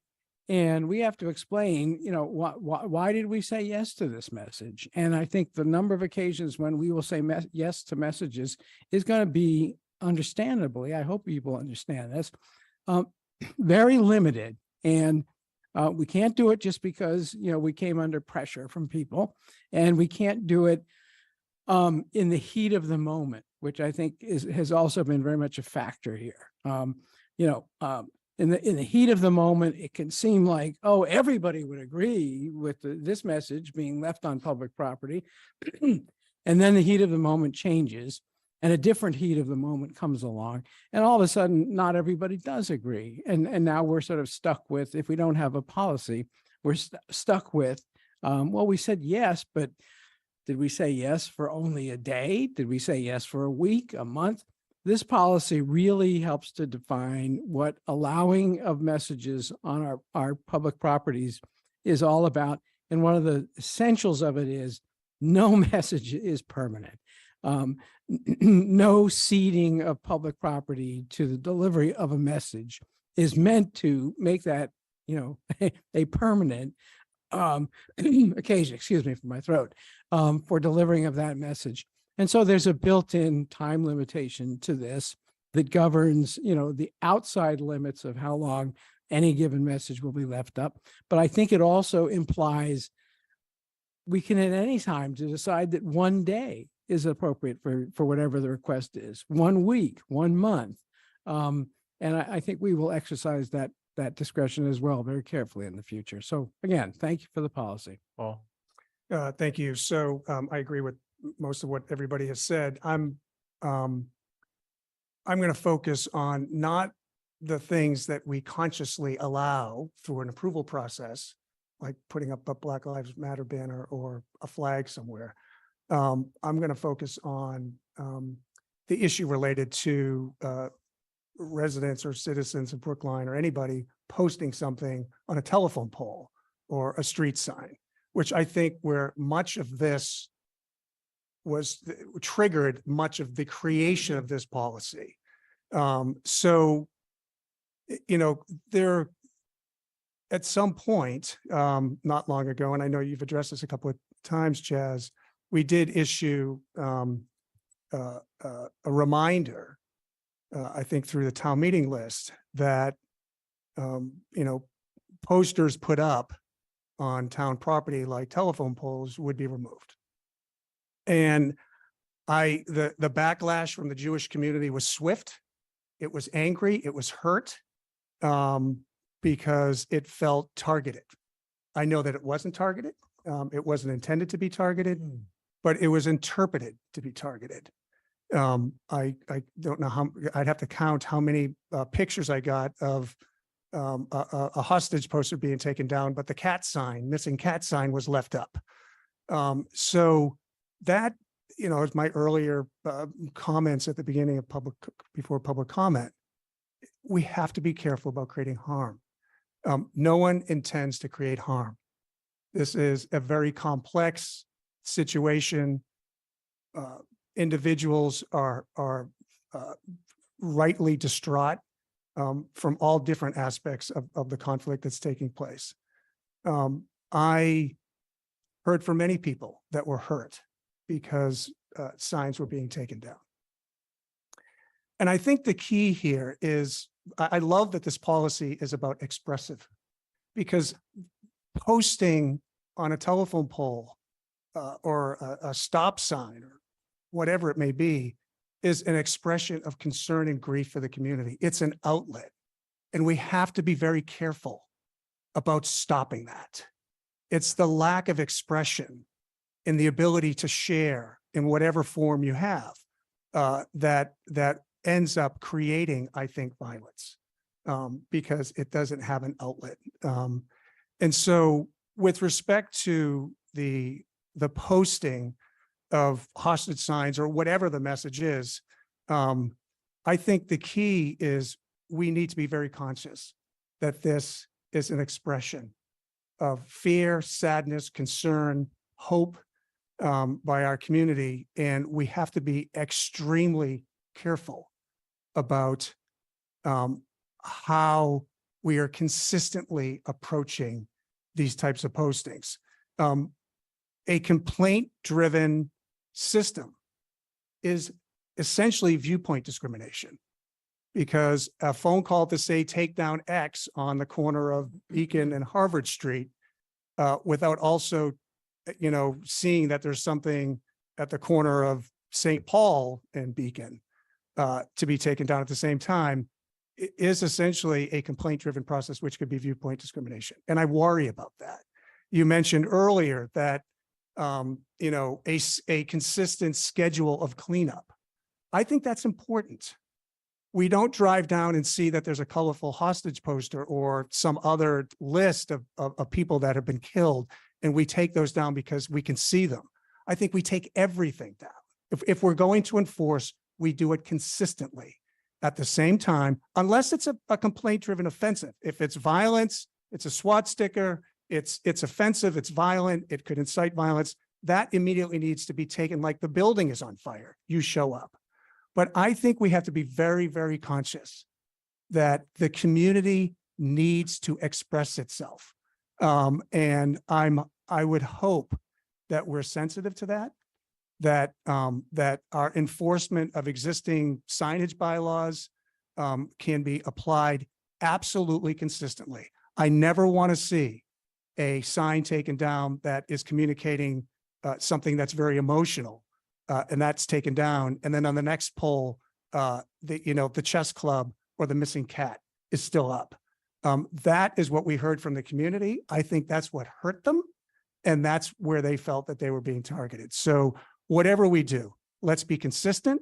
Let's make sure we communicate why we're doing what we're doing, and let the community know that we care deeply about their ability to express what they're feeling. Bernard. Well, let me respond to some of this.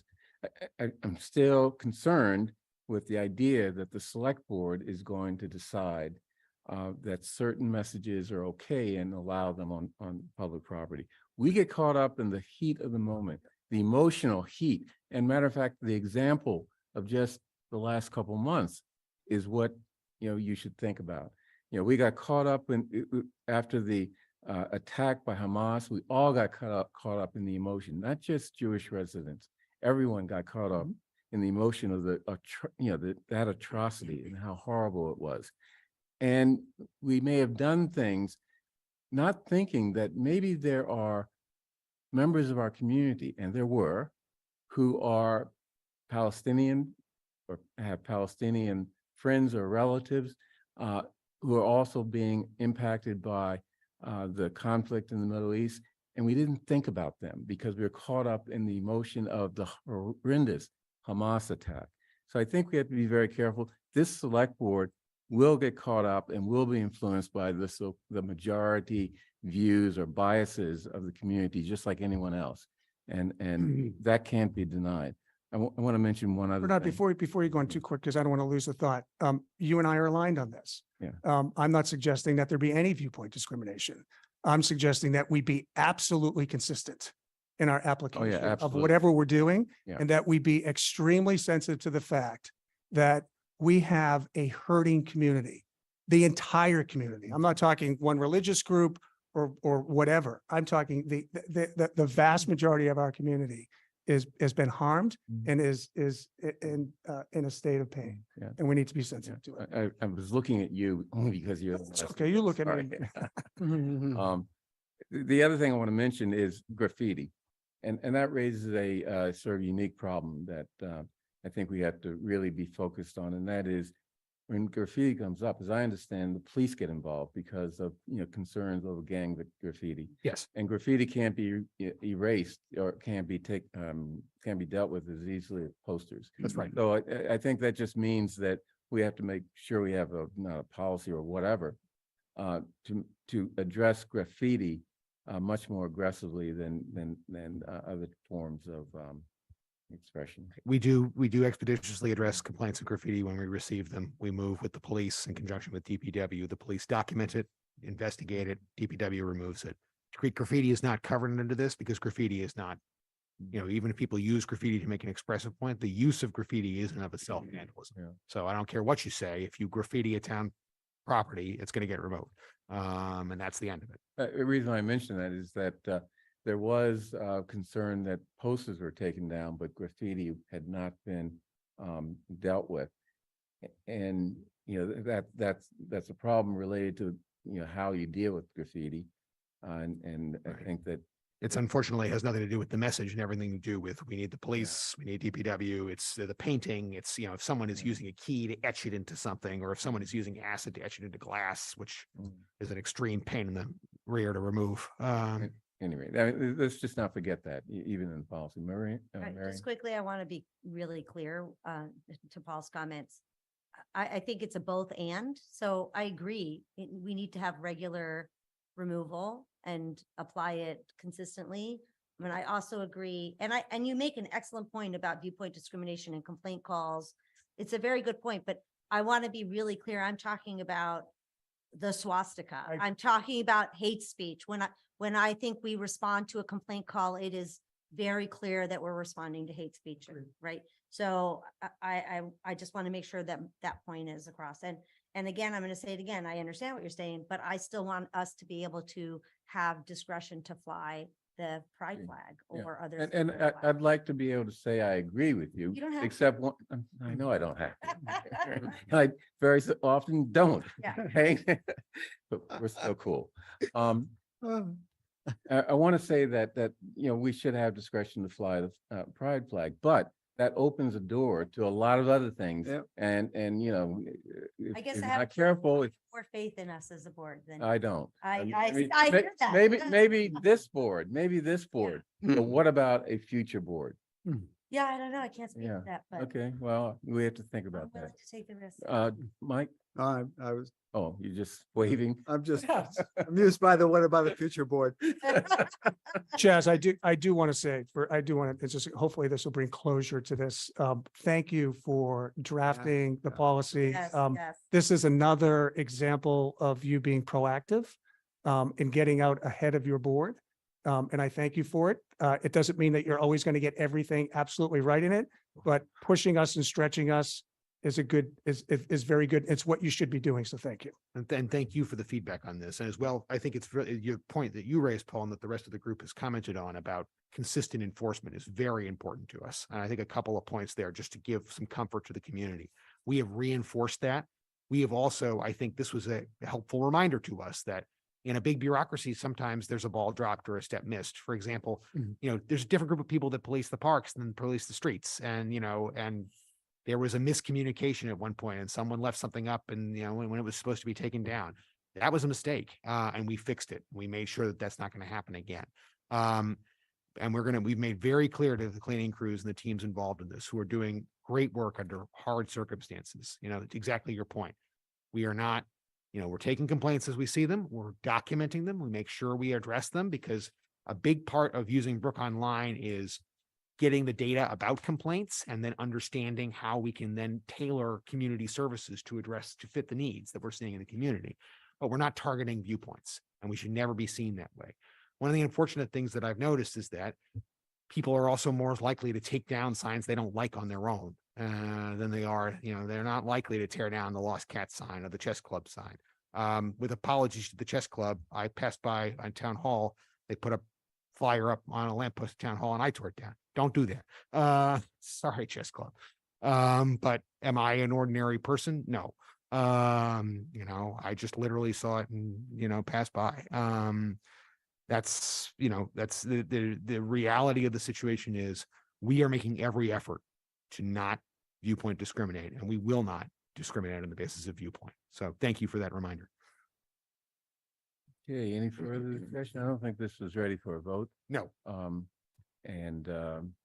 You have a lot to work with in terms of putting it into a next iteration of the policy. We'll put a red line in your packet for next week. And again, we'll have discussion about any additional changes you may want to make. Okay, let me see if there's something I want to mention to you. Okay. Okay, let's move on to our next item, which is the tax classification hearing. And we have our town assessor,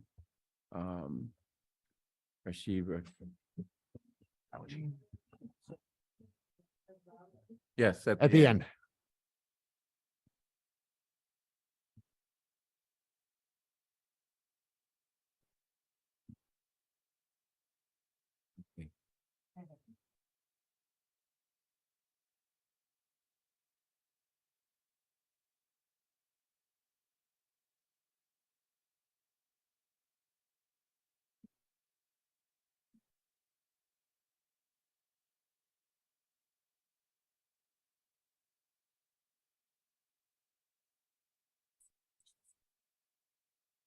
Okay, Rashid, are you ready? Almost, Okay, we're losing Miriam just for a few minutes, but okay. Right here.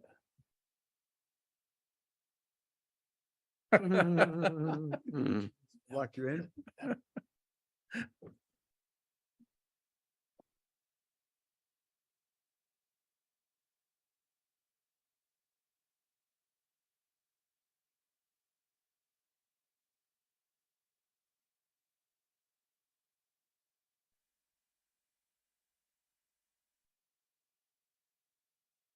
Good evening.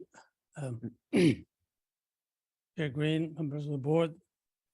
My name is Rashid Balasian, Chief Assessor. We also have members of the board, assessors, Dr. Howard Pearson, Mark Mazur, and the Deputy Chief Assessor, Jonathan Frank. Along with us, we have the Finance Director, Lincoln Hyden.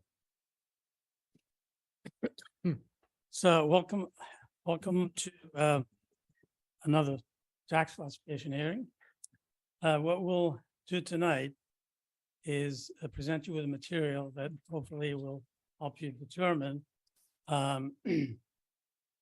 two things. One is to establish a residential factor, and that factor determines how much taxes the tax levy will be borne by each class. The classes are residential, commercial, industrial, and personal property. The way to look at it to understand this is if there was no classification at all, if we didn't classify a property, each class will be paying the portion of the same percentage of the share of the value. Residential share of value currently is 90%, 91%. Commercial is 9%. So if there was no classification, the residential class will be paying 91% of the tax levy.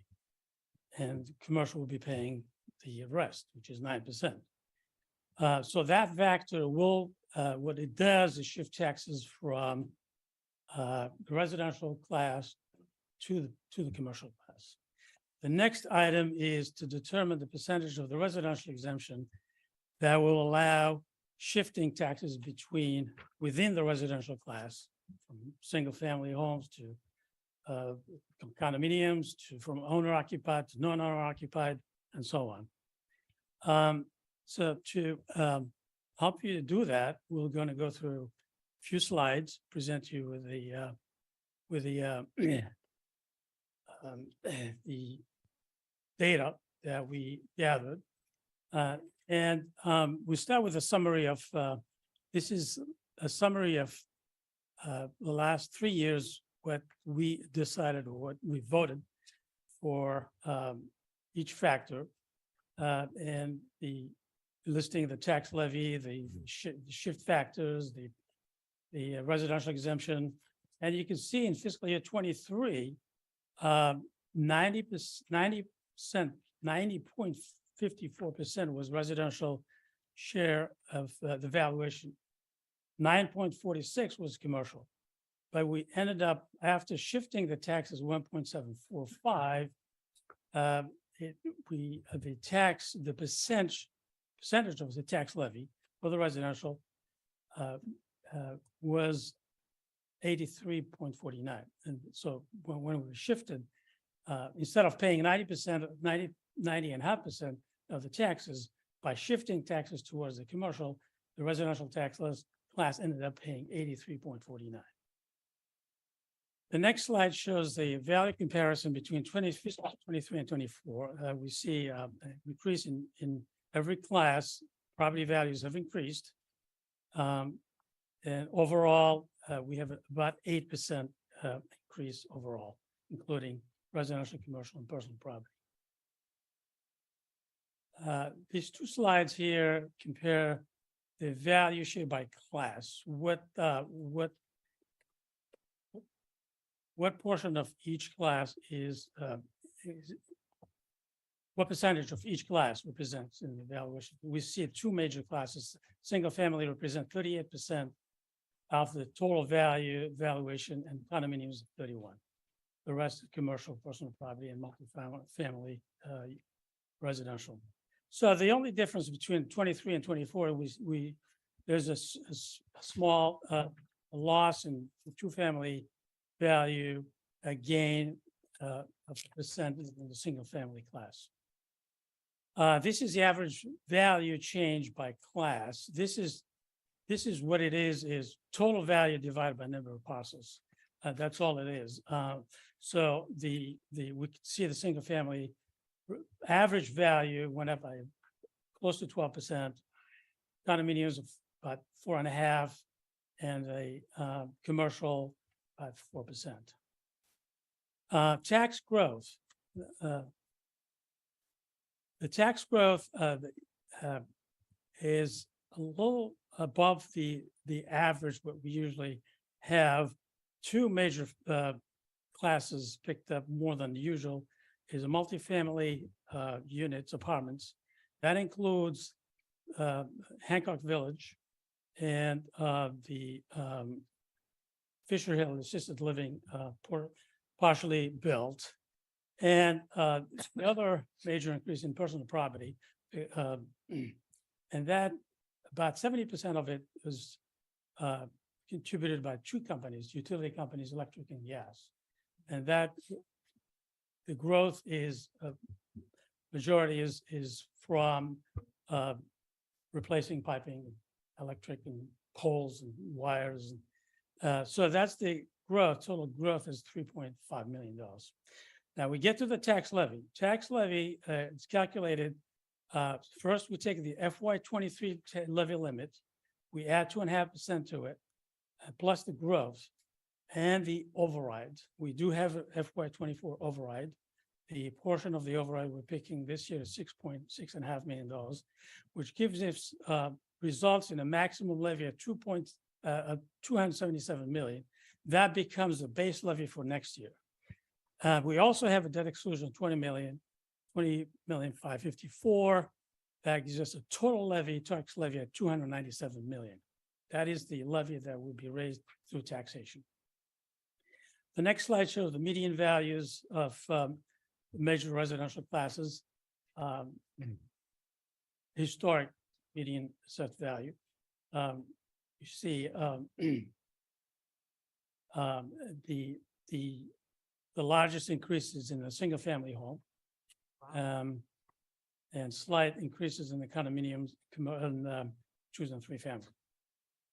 The next slide is the median tax bill, historic median tax bill for the last fiscal year 8 through 23. What the median tax bill for residential and commercial, how it changed over the years.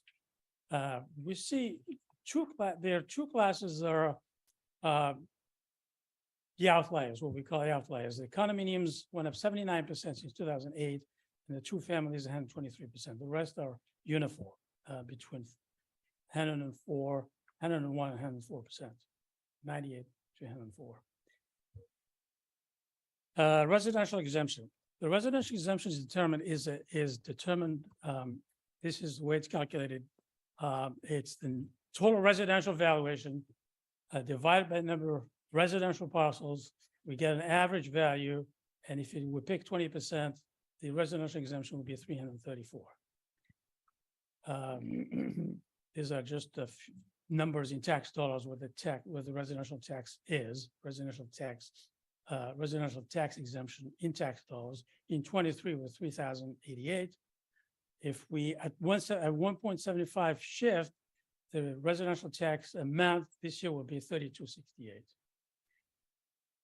This first slide will show the impact. This is the first look at the impact of the tax of this 20% residential exemption.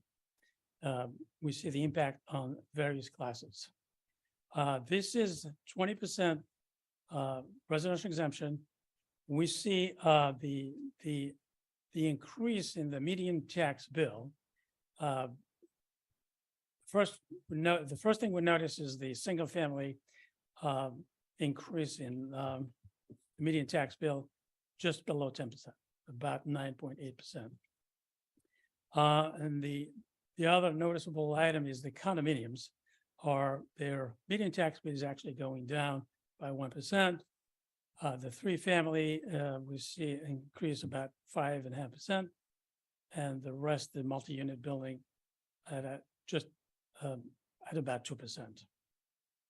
That's the impact on the median tax bill based on the 20% residential exemption. In tax dollars, this is what it translated to. This is comparing last year's median tax bill to this year's median tax bill at 20% residential exemption. If we're shifting at 1.75, we see the single family homes percent increase in the median tax bill at 9.8%, condominium at -1%. The twos and threes, 1.5% of the two family, 5.6 on the three, and the multi-unit building median tax bill at 1.75 shift is at 2%, and the commercial actually going down at 1.3%.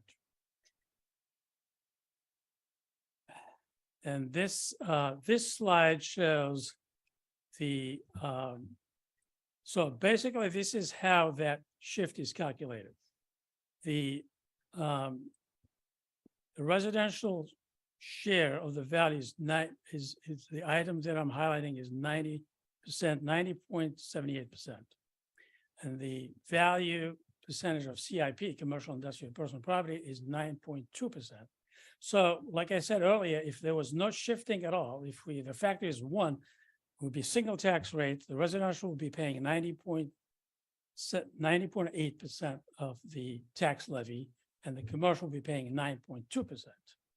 By shifting at 1.75, the CIP, the commercial class will be resulting in the shifting results in the commercial share at 16% of the tax levy, and the residential at 83.9. And that's where the shifting happens. That's what shifting does, shifting taxes from residential towards the commercial. This results in a tax rate of 9.77 residential and $16.41 for commercial, which means the residential tax rate compared to last year's tax rate goes down by 2%, the commercial rate goes down by about 1.75. So both rates actually going down because of the increase in valuation.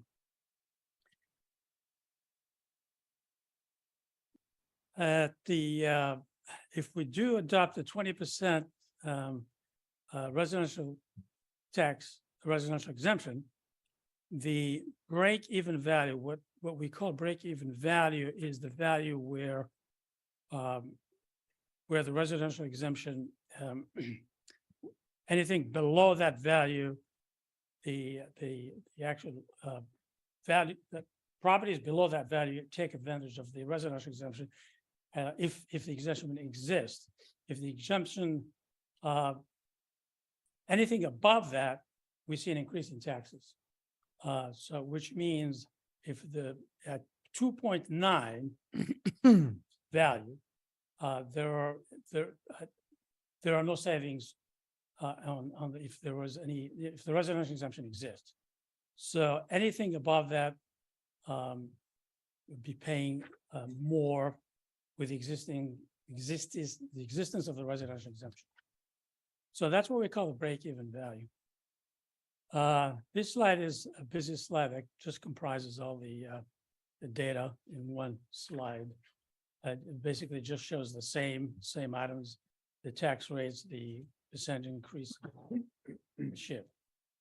So that's the change based on the 20% residential exemption. And so that's what it does. I do have several other options for the residential exemption. If there are any questions now, I'll be happy to answer any questions. If we would like me to go through the other options, I'll be happy to do that. Any questions from the select board before we open up the hearing? John? Well, he was offering that he could show us some other examples, and I was going to ask to see 21% residential Okay. exemption. Is Sure. that all right? Yep. Okay. Okay, so the next option is 21%. The 21% residential exemption, we see a slight decrease in the median residential single-family tax bill from 9.8 to 9.5. But we see a decrease of the median tax bill on the condominiums from 1% to -4%.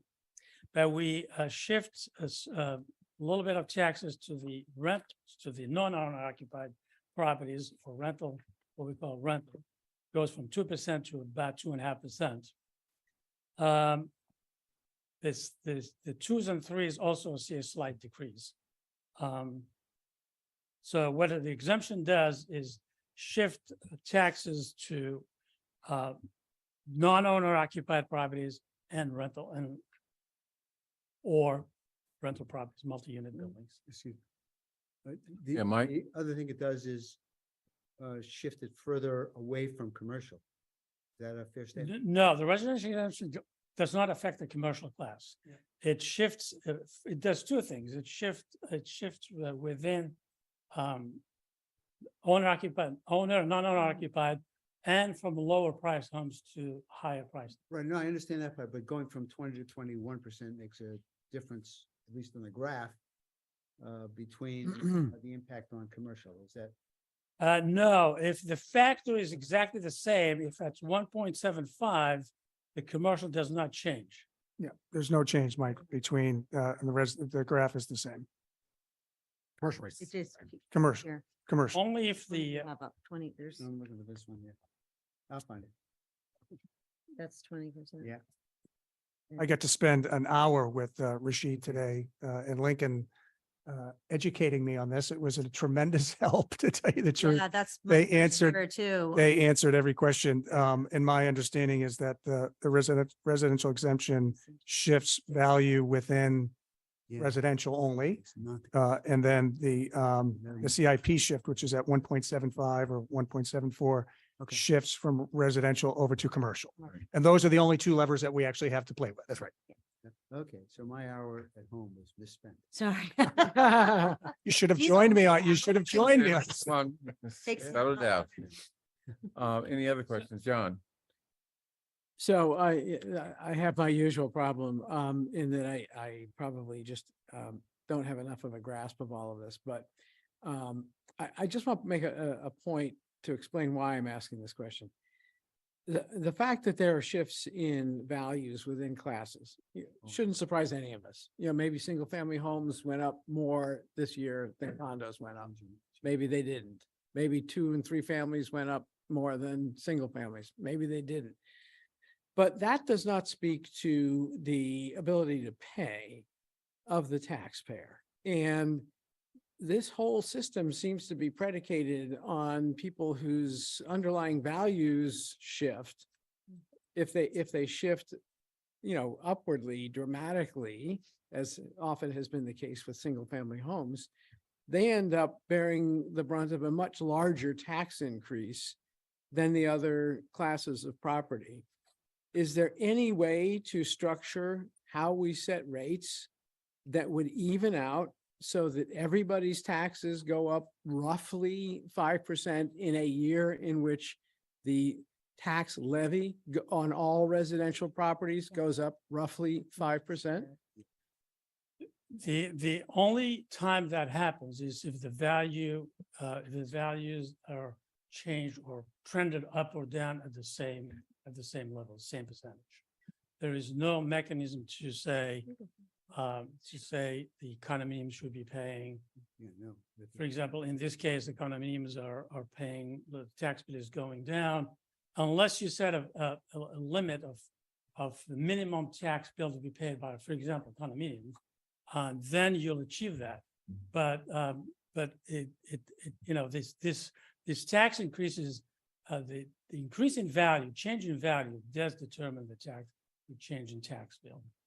So if a few years ago, condominiums were going up at a much higher rate than single family homes, for example, and their median tax bill was going at a higher rate than the single family homes.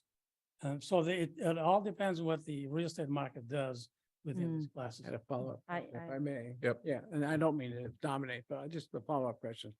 So the other thing I want to be absolutely clear on, just taking the blue, bars, which are the residential, that represents residential, single families, excuse me, single families.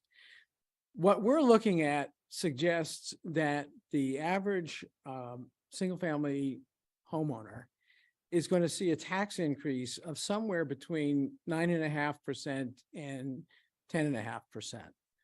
Under the, no matter which of these we pick, okay? Is that the accurate number, or does that only speak to how much money will be raised from single family homes in the aggregate, including new growth? What is the number that the average single family homeowner will see his or her bill go up?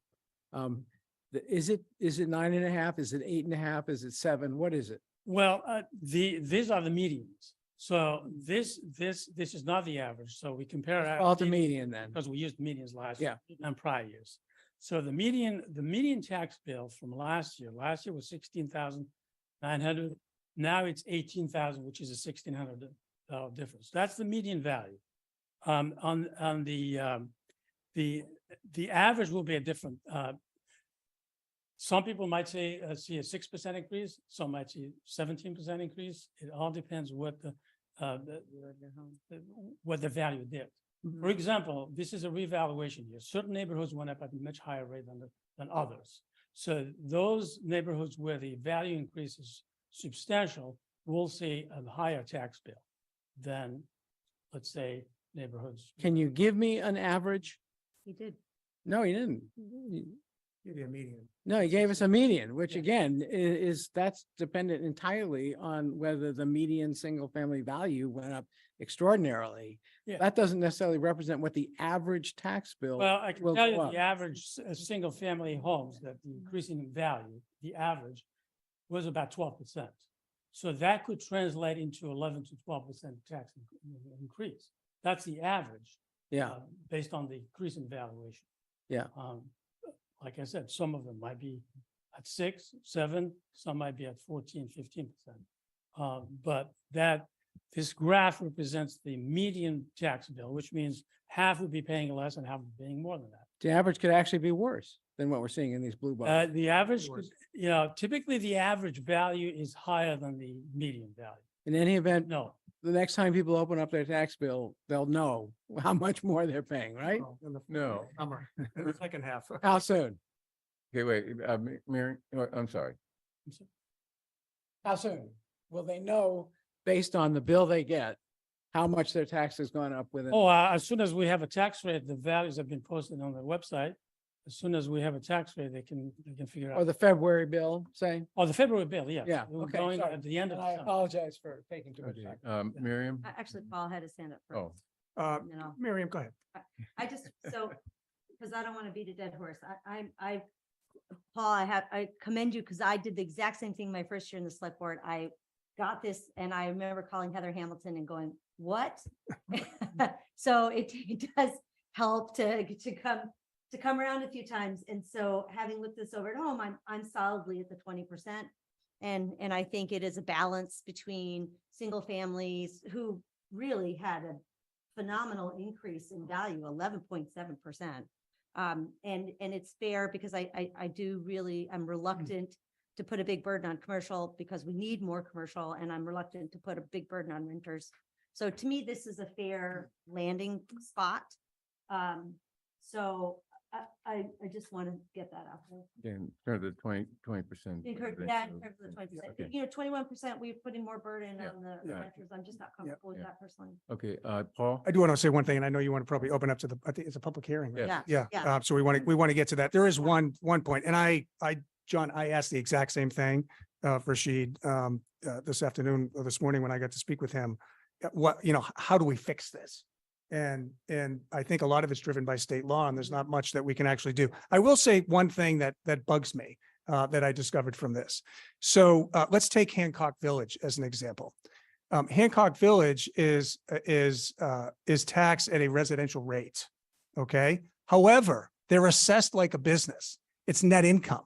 And so there's a teeny growth. They're the red bar. So under 20%, they're looking at 2%. I can tell you that I'm pretty darn sure it costs just about the same to educate a child that lives in Hancock Village as it does for someone that lives in a single family home, and the same to provide the services. So if there's ever a way to fix this, that is something I'd like to do because this is what I realized today. And John kind of got at this. Appreciation of an asset does not equate to your ability to pay, right? You can't convert that asset into cash. Someone like Hancock Village, they're getting revenue. They generate revenue, so they have the ability to pay their taxes. You take someone that's on a fixed income and they're in a single family home and they see their tax bill go up 10%, that comes out of something else. So I don't know how to fix that. I would love to be able to fix There is that. no fix. Yeah. Okay, in a market system like this. So two things. Uh, One is, Paul, don't forget that the magic number as far as the determining number for Hancock Village and other rental properties is the rent that they're getting. And we're trying very hard to deal with the fact that rents have gone up and in a sense discouraging rents from landlords. I understand that, Mike, but I will say this, that there is a market value for rent. Yeah. And at some point, that the cash flow that goes to the profits of a large rental unit like Hancock Village or others, again, I'm glad they're here. There's a point where you can only hand over so much to renters. And frankly, as I said, the cost to provide services Yeah, is the same.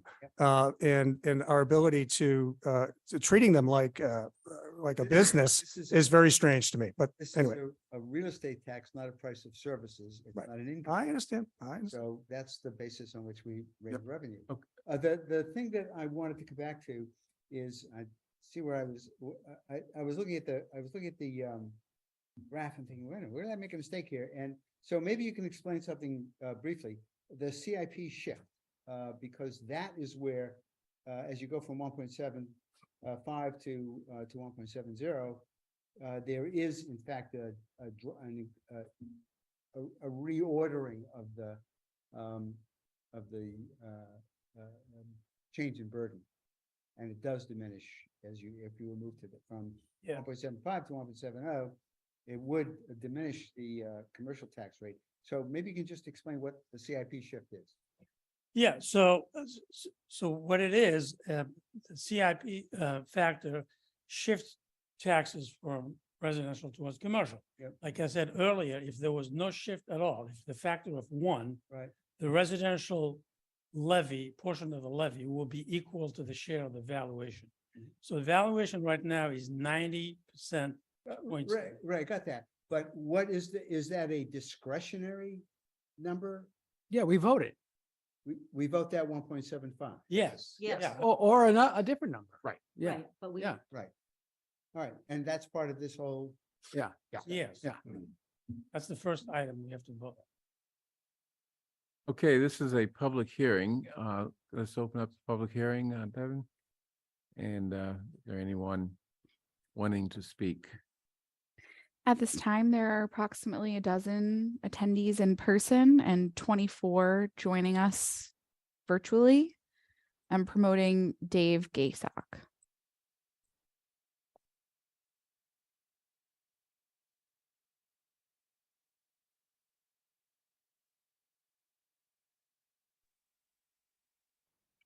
Hi, Dave. Your 3 minutes will begin when you're ready. Hi, thanks, Devin, and thanks to the board and to Rashid for the presentation. I'm Dave Gayshock, town meeting member from Precinct 14. Just want to put in a quick word to encourage you all to keep our shift as far toward commercial property as it is right now, and which is basically at the limit or close of what we can do. Our commercial tax rate, I sent some data around to the town meeting members list this weekend, but it is objectively true that our commercial tax rate is significantly lower than our neighbors, markedly lower than Boston's, right across borders. There is also, from a quick check, no evidence that we are, that I've seen, that we are assessing commercial properties at a materially higher pound for pound comps basis here than Boston or Newton are. Assuming that bears out and no one else is aware of any evidence that that's true, that means we are not, by comparison to the folks right across our borders, overtaxing commercial properties and therefore businesses here in Brookline. And so I'd urge everyone to keep that shift maxed out as we can.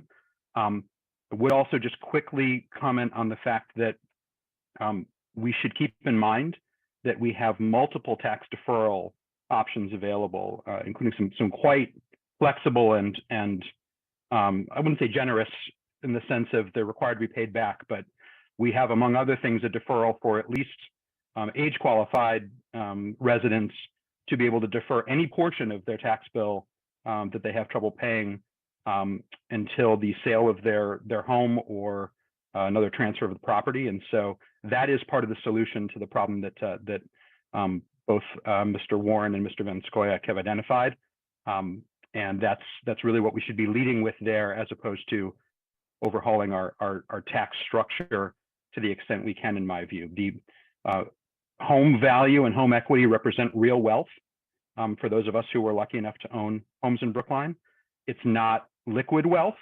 It needs programs like our tax deferral options to turn it into liquidity in some cases, but it's real wealth. And it's real wealth that the majority of Brookline residents, folks who rent, don't benefit from. And so let's solve the liquidity problem and continue to do the things we're doing, but also realize that in the long term, folks are benefiting from skyrocketing single family home values here, not being burdened by them. So urge everyone to keep the residential exemption at or around 20% and to max out the CIP shift. Thank you. did you see my note? I see that Marty Rosenthal has his hand raised, but it's not clear that it's part of this public hearing. Well, let's ask him. He's had it up for an hour. Yeah, he declined to be promoted to a panelist. Okay, so we'll soon look up. So I believe, unless you want to give it a couple minutes, that will conclude. the public comment Oh, request. good. I'll give it a few seconds, maybe not minutes, but. I have another question. Susan Okay. Granoff has her hand up. All right.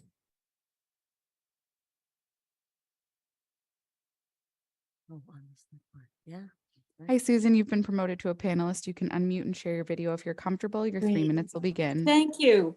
I hadn't actually planned on saying anything, but I do want to add something about the tax deferral that we have. There are excellent reasons for making use of it, but there are two limitations of the tax deferral program. First, anyone who has a conventional mortgage is not able to participate in the tax deferral program. The problem is that under federal law, the people who hold mortgages must have first lien on that property. And under state law, any community that offers a tax deferral program must have first lien on that property. And so anyone who has a conventional mortgage that's sold on the secondary market is not able to participate in our otherwise excellent tax deferral program. And a significant number of people, in fact, still have mortgages.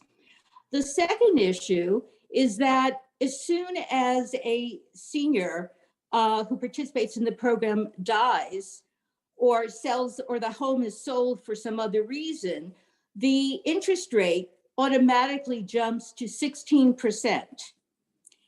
And often relatives are not aware of that huge change. There's been efforts, I know, at the state level to try to create a grace period so that relatives who are dealing with the mourning of an elderly parent aren't forced to immediately start selling the house before they've had a chance to even go through all of the belongings and make repairs that might be needed in order to put it on the market. They are probably not even aware of how much that is costing them, because they may not be aware of the total accrued amount that that senior who participated in the tax deferral program had accumulated. So there are still people who are concerned about participating in the tax deferral program or who are barred from participating in it. And I do think that we need to come up with some additional ways of helping those people who are struggling with our property taxes.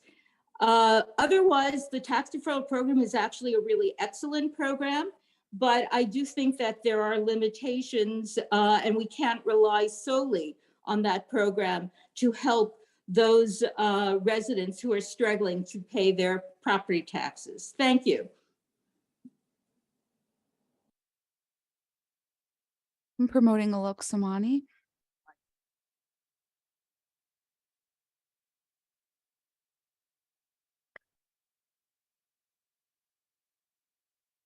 Hi, Alok. You've been promoted to a panelist. You can unmute and share your video if you're Hi, comfortable. thank Your you. 3 minutes I'm will going begin. Hi, thank you, Devin. I'm going to leave my video off just because I have poor bandwidth and will probably just interrupt everything. I want to address just really quickly some of Dave's comments. He mentioned that he believes that there's real wealth when the value of a single family property goes up, that is considered real wealth in his view.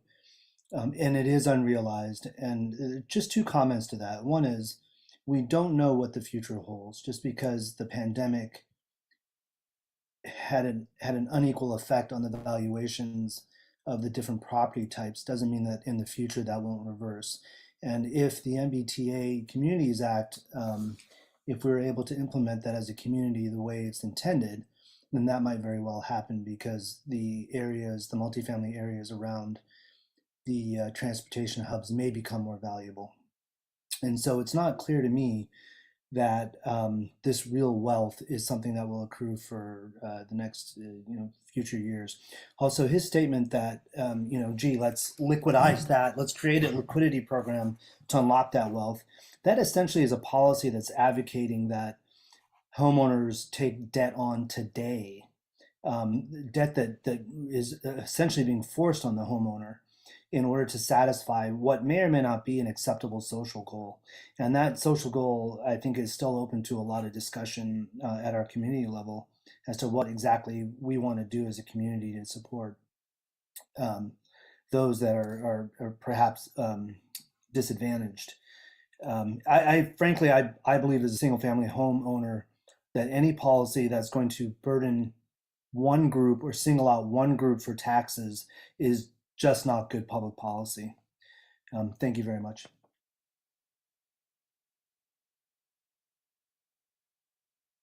Okay, is that the final speaker or final public comment? No one is using the hand raise or Q&A feature to indicate they'd like to make a comment. Thank you. I see that John wanted to add to his. Aren't you glad that I keep asking questions? Well, yeah. And I don't want to put you on the spot, but I just wonder, do you happen to have at the top of your mind the rough number, total number of residential single family homeowner tax bill payers? Is it? Yeah, there's 4,583. Say that again. 4,583 single family. 4,583. Okay. So for those 4,583 single family homeowner taxpayers, we're talking about an increase in their taxes of something in the neighborhood of 10%. Can you just give us a rough estimate as to how much of that increase is attributable to override, and how much of that is attributable to the debt that we're carrying, excluded debt that we're carrying? It's just for the single families or? Yeah, because that's the one that's going up 10%. Yeah. Well, the override, when we did the calculations, when override first came on the ballot, we estimated that the median tax bill would go up by about 4.5%, 4.3. Since we're only using about 6.5 million of the override this year versus the 11, so the 2.2% is, I think, attributed to the override. Yeah. And the debt exclusion is adding about 5.5% to the tax levy, the base tax levy. So I would say, in fact, I did a test removing the override and the debt exclusion. Single family went down to 5%. So it'd be 5% less without those two factors in it. So we would have about median value. Yes. Yeah, at the median value. Okay, thank you. Mike? So there is one thing that I just, interested to note that there are three people at this table who have one single family homes in Brookline and one condominium owner, one person who rents. And I think it's important to come back to a point that Rashid made that a couple of years ago, condominium values were increasing very rapidly. The graph would have been skewed the other way. So I think basically it all comes out, we all end up at one time or another getting a significant increase in taxes as long as our real estate values are going up. And if they weren't going up and if we couldn't be doing this, the rate would have to go up. We'd have to raise funds in through some other mechanism, override or something of that sort. It is, that last statement is not quite correct. It is worth remembering that increases in value go up in cycles and up and down in cycles, more up than down perhaps around here, but different types of housing have a different cycle then. I'll check the record. This seems well. This is what we heard. Yeah. So, but also when you said if the values are increasing, that we are generating revenues, and if we that's not correct. Yeah, good. That's what I was kind of the point I was. Yeah, the rate goes down. So no matter what, the levy doesn't change. You still have to raise the levy.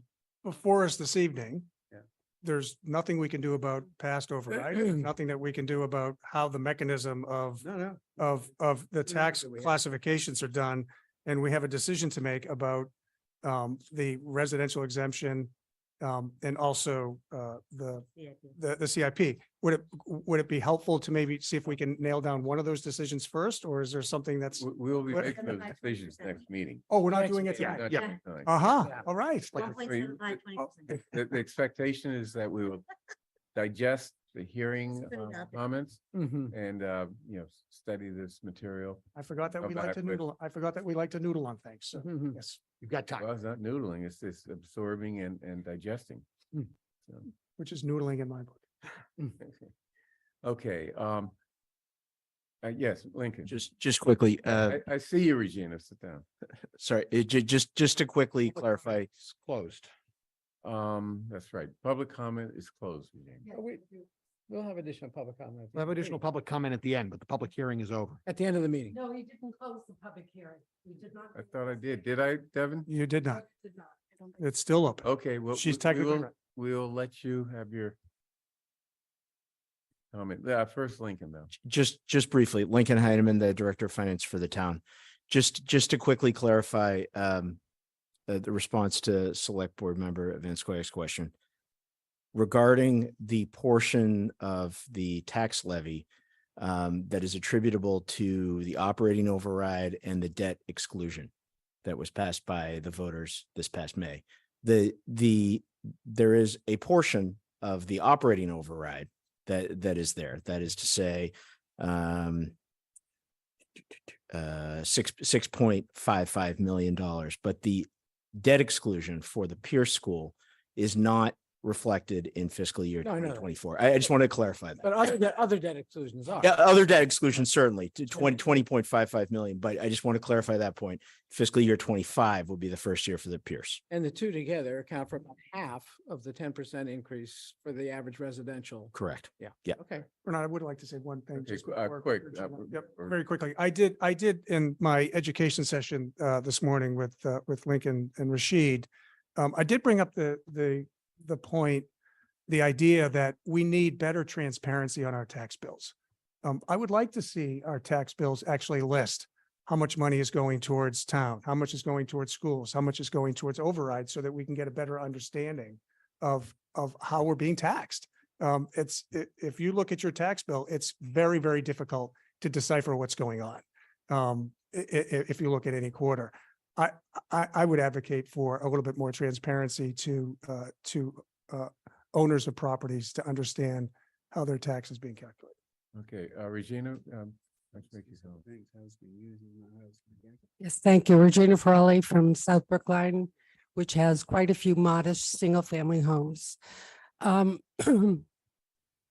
Tonight seems to be only about rates, but it's very important for the public as well as this board, because in the past, it's been for renters as opposed to homeowners. Not in the recent past, it was 4-to-1 renters. In the past 20 years, there have been fees assessed that never existed before in the history of this town, ever. And people were able to do tax write-offs in their annual tax bills in order to have sewer. That was included in the taxes. Now they have a substantial tax fee on the, a fee added. It's been removed from the tax rolls. We pay for garbage. That was always, not only in Brookline, in America, in the history since the Middle Ages of cities, all over the world, was always included in garbage pickup. No longer in Brookline. We pay for it. When you're finished, even a person like myself who lives alone, I have close to $1,000 in fees every year. So as you think about rates here, think about costs, because it's an additional, very serious cost for people on low and moderate and fixed incomes. It's very vital for people to understand that now that the town is almost exclusively condos and rentals in terms of percentages. I believe it's been quoted here recently that single-family homeowners are roughly 25% of the housing in Brookline. So there's another reason why it's important for people to understand and not be mindless about the decisions, consequences that they have when they make these decisions. Thank you. Thank you. Okay, unless there are any other members of the public wanting to speak, I'd like to close this hearing. Okay, hearing is thereby closed, or therefore closed. Wait, someone had their hand up. No. Okay, good. Thank you, Rusty. Thank you. Okay. And next week, yes, next week we will vote Yes. the Yes. residential exemption and CIP. Okay. Tree preservation rules and regulations. This is also a public hearing. And who is going to speak? I see Tom Brady. Good evening, Oh, Aaron. Aaron Chu. Okay. Can you see me on the screen? Commissioner we of Public can. Works. Wonderful. I will go ahead and get us started, and Tom, you can feel free to pull up the presentation just in the interest of time. So for the audience, my name is Erin Chu, and the Commissioner of Public Works. I'm joined by Alexandra Vecchio, our Director of Parks and Open Space, and Tom Brady, our Conservation Administrator and Tree Warden. We're here this evening as part of the public hearing to present the tree protection rules and regulations for the Select Board's review and approval. The regulations were written as prescribed by the tree preservation bylaw, which was approved in the fall town meeting 2022. The rules and regs were drafted following the Attorney General's approval of the bylaw, with input not only from Parks and Open Space, but engineering, planning, the building department, IT, and legal. The Select Board's Committee on Tree Protection held a public meeting and voted in support of the regulations and recommend the Select Board's approval. I'd like to recognize and thank citizens Richard Murphy, who was an early advocate on the importance of tree protection, and Jocelyn Murphy for her work on the bylaw language and regulation. So your packets include our recommendation, background, summary of the regulations and implementation, along with a full copy of the rules and regulations and also the bylaw. So this evening, Tom Brady will present the rules and regulations, talk a little bit about implementation, and then he and Alexandra are glad to answer any questions that you have. So with that, I turn it over to Tom Brady.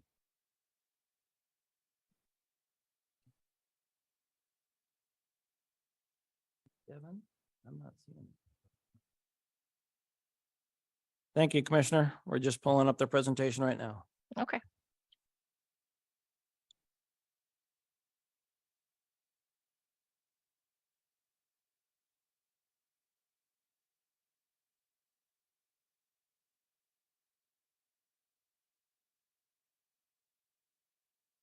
Thank you. Good evening, Mr. Chairman, members of the board. As the Commissioner spoke of, I'm here to talk to you tonight about the rules and regulations that are proposed as the next step in the implementation of the tree preservation bylaw that was passed by town meeting. So let me. Devin, it's doing funky again. I apologize. Devin, do you have a second?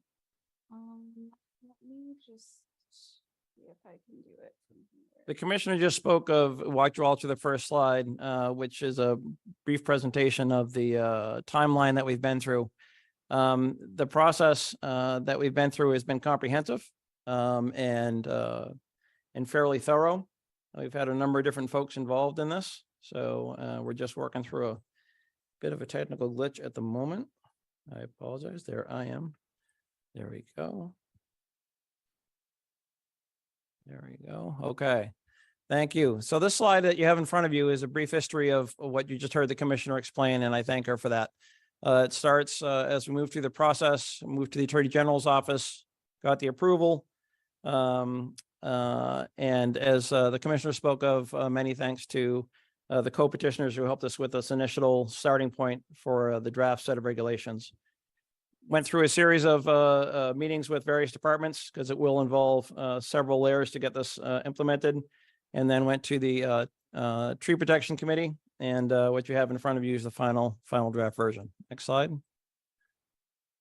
So there, to remind folks, as a starting point, there are 3 triggers in the bylaw for to comply with the bylaw. Those 3 triggers are demolition of an existing structure of 250 gross square feet or greater, construction of any building or structure on a vacant lot, or construction of one or more structures or additions that would increase the FAR by 50% or greater. And once those triggers are hit, it sets in motion a series of steps that are spoken to in the regulations. Next slide, please.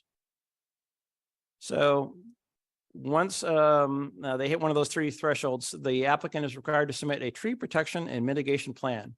We've worked with the folks over in IT to have the submission come in through the Acela portal, which is the same portal that people use now when they're submitting for building permits or site permits through the Department of Public Works. So there should be some consistency and familiarity for folks in this process. And this will start a 30-day clock, if you will, where once that is submitted, the reviewing agent for the town, which is the technical language in the bylaw, has 30 days to review the submission and act on the application that has been submitted. Next slide, please. There are several pieces of information that the regulations set forth should be included in this plan. Things such as you see here, I won't read them all, but just changes in grade, the boundaries, baseline information, the location of the tree yard, which is the areas in which the protected trees are located, and any additional information the reviewing agent may require necessary to complete their consideration of the application before they issue or deny a permit.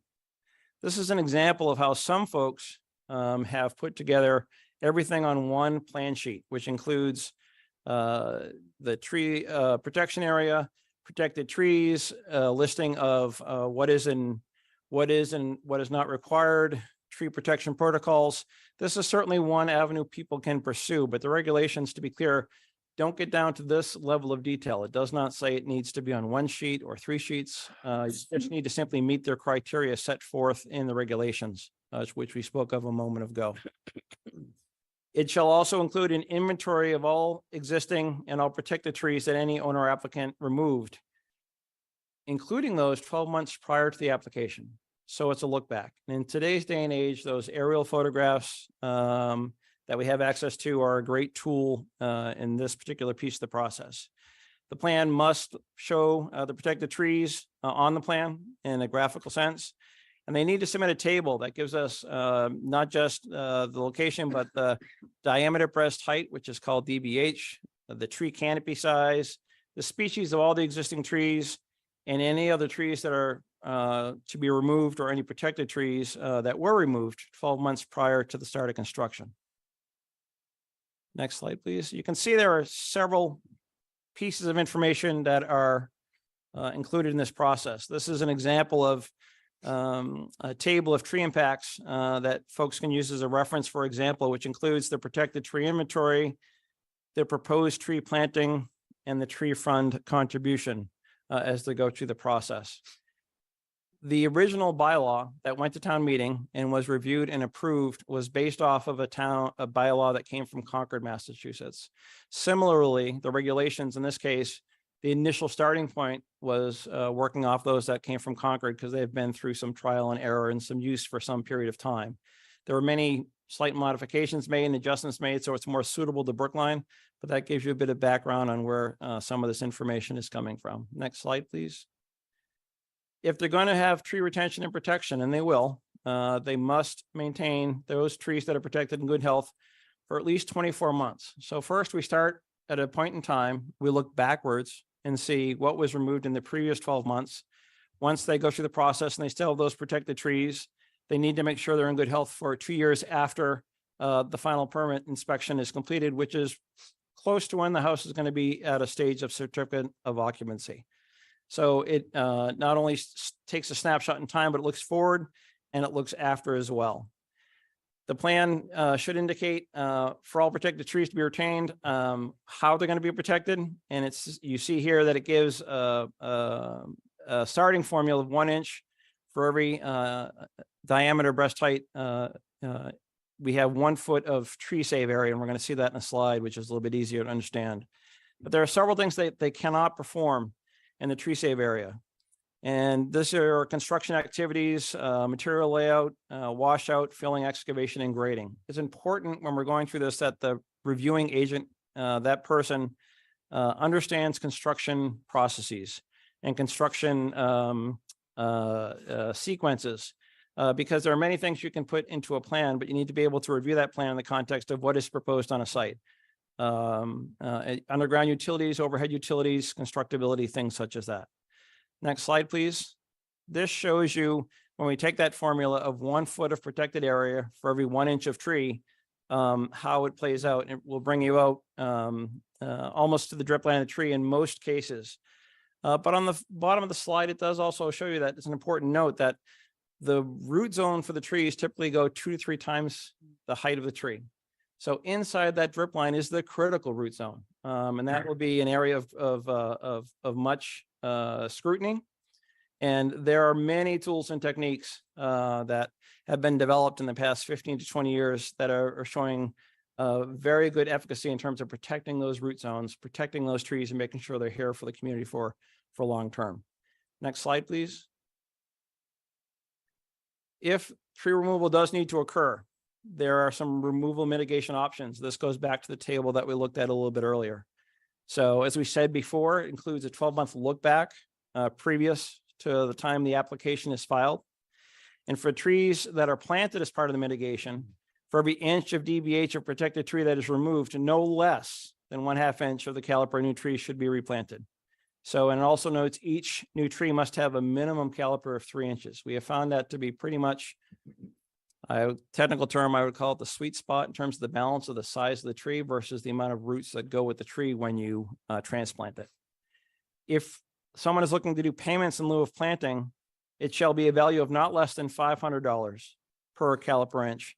So protected trees. So, and those payments that are due must be received by the town prior to the issuance of all applicable permits. So it has several steps. We're cognizant of the board's time. We're cognizant of your busy agenda this evening. We thank you for your time and attention. We'd be happy to answer questions and discussion. We're excited about this bylaw. We're excited about the implementation of it. And we will be tracking the information we gather during these permit applications a variety of different ways. So our expectation is that we're all going to need to come back and review this and consider this as time marches on in 6 months, a year and a half.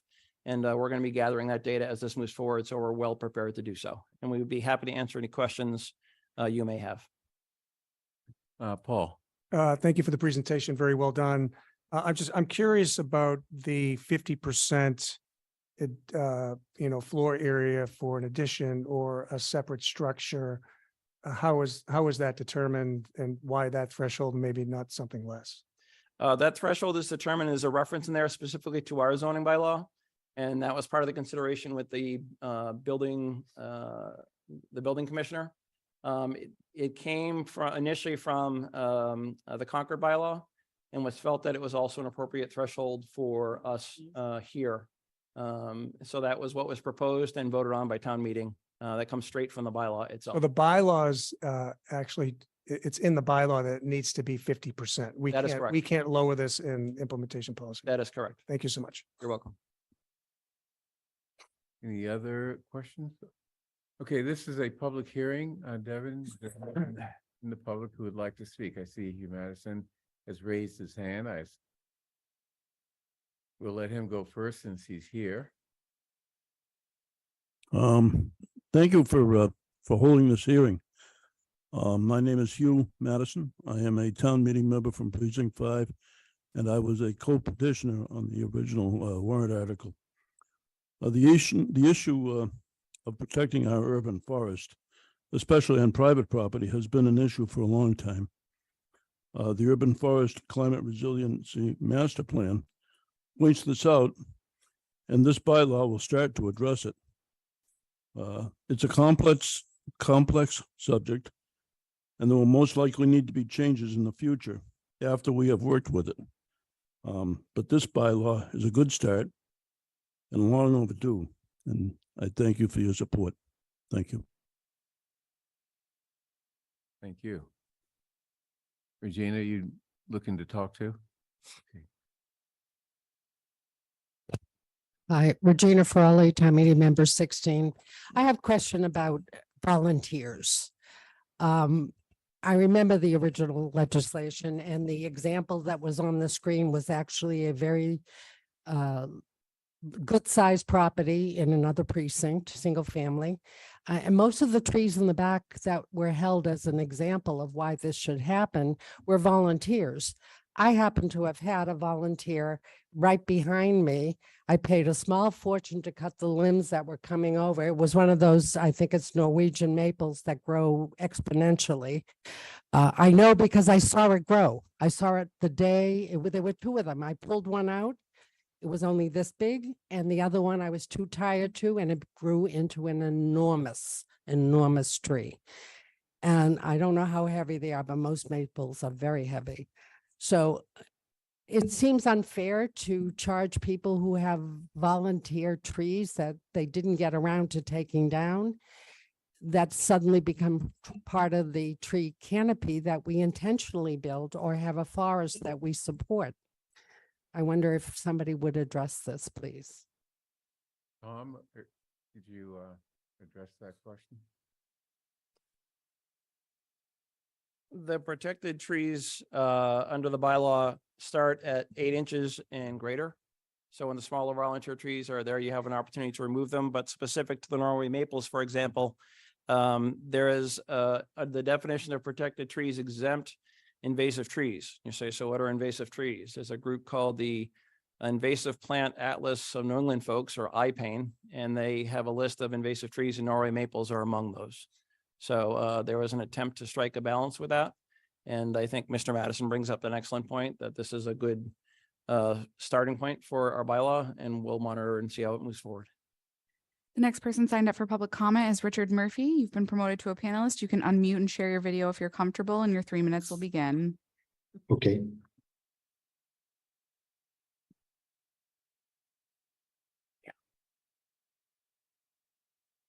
Evening, Select Board.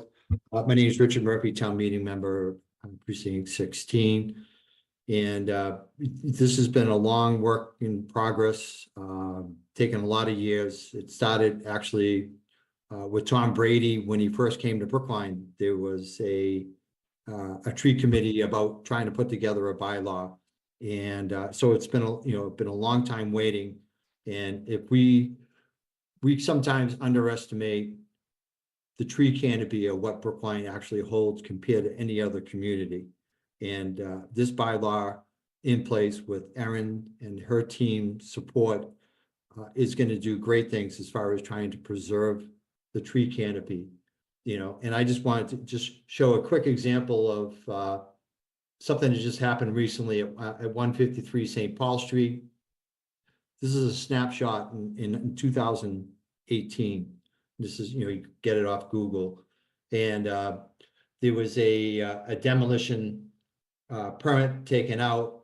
But if we looked at this in 2018, and then we looked just a couple of years ago, in 22, we've unfortunately, we lost the street tree, so some of the street canopy. And then where we're at today, this tree on the front lawn, which was a DBH of 36 inches, would actually equate to contributing $18,000 towards the Brookline Tree Fund. And these funds would be utilized for projects that Tom Brady and his team basically set forth as far as recapturing our tree canopy in the town. So I appreciate everything that Erin and Tom and Alexandra have done to get this off the ground and running. And we look forward to basically trying to preserve the history of our trees in the town of Brookline. Thank you. The next person signed up for public comment is Jocelyn Murphy.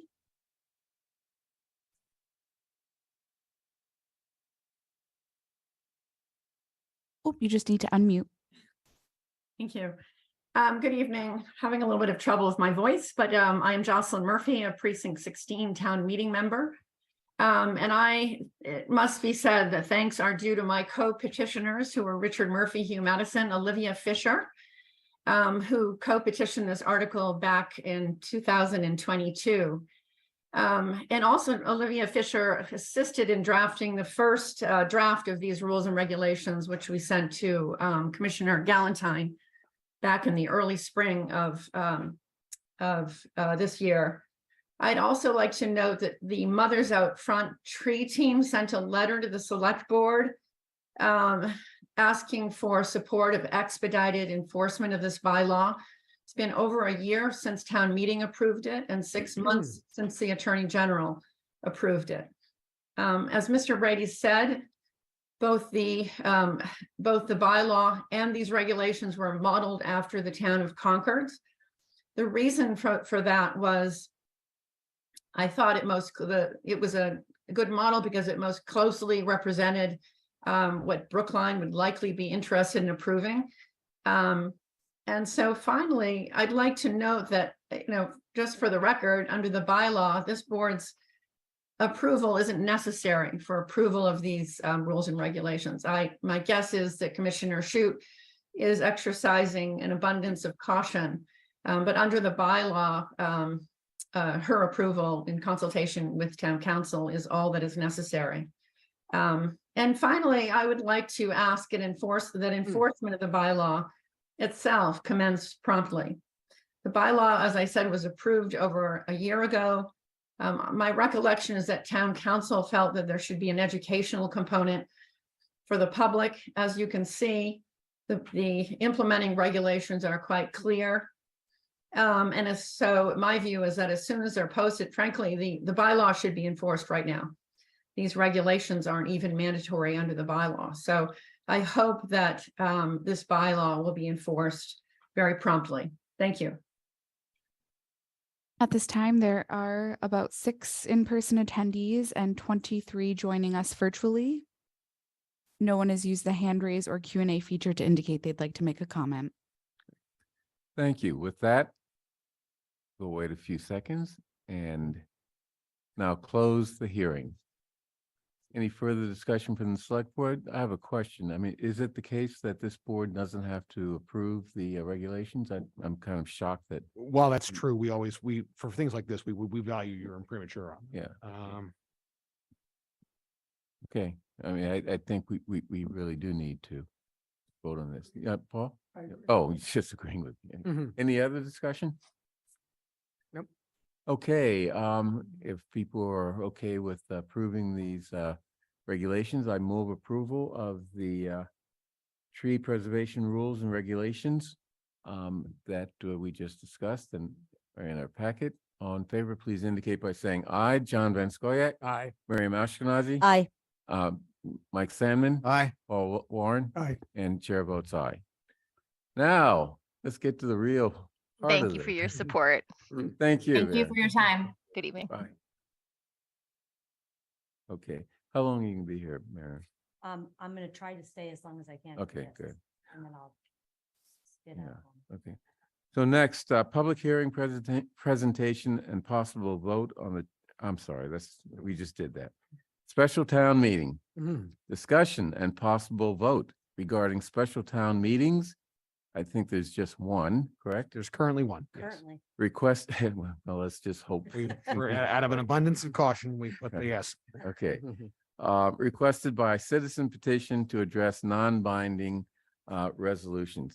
I'd like to start off by, oh, that's right. Miriam wanted to make a statement. It's short. You know, Yeah, you- no, I know. Okay, thank you. I'm just going to make a much shorter statement than Paul's, but I have to say, I completely concur with Paul Warren's comments that he made at the beginning of this meeting, and I am 100% in agreement. I'm not going to repeat them in the point by point, but I agree with those points. I do want to say, for the better part of my adult life, I've dedicated my time to the service of others, to unity and connection, to standing up for what I believe in. And tonight I'm going to stand up for what I believe in. And it may put me at odds with the advice provided to me from those whose duty it is to advise me. I accept that. I understand this as a moment of personal political courage, and I will not vote to schedule this special town meeting. because very importantly, the petitioners do not intend to move this resolution. And because I strongly believe that by scheduling this special town meeting, we open our town to more division, more tension, and in Paul's terms, more harm. When what we desperately need is more unity, more understanding, and more compassion.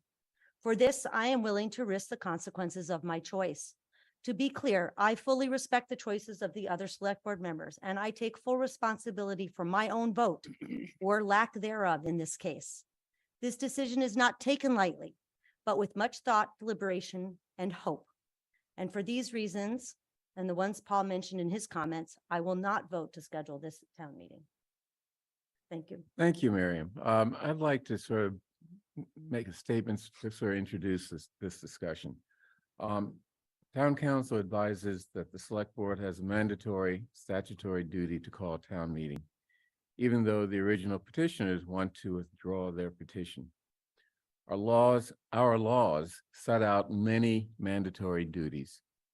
But to paraphrase U.S. Supreme Court Justice Robert Jackson in a 1949 free speech case, mandatory laws are not a suicide pact. In the judgment of many people, including the petitioners, the risk of holding a town meeting on the subject in the proposed warrant article is that the debate becomes a heated circus that brings disrepute and ridicule on the town of Brookline to from a worldwide audience that is whipped into a frenzy by Fox News and right-wing politicians, and also carries some risk of physical conflict.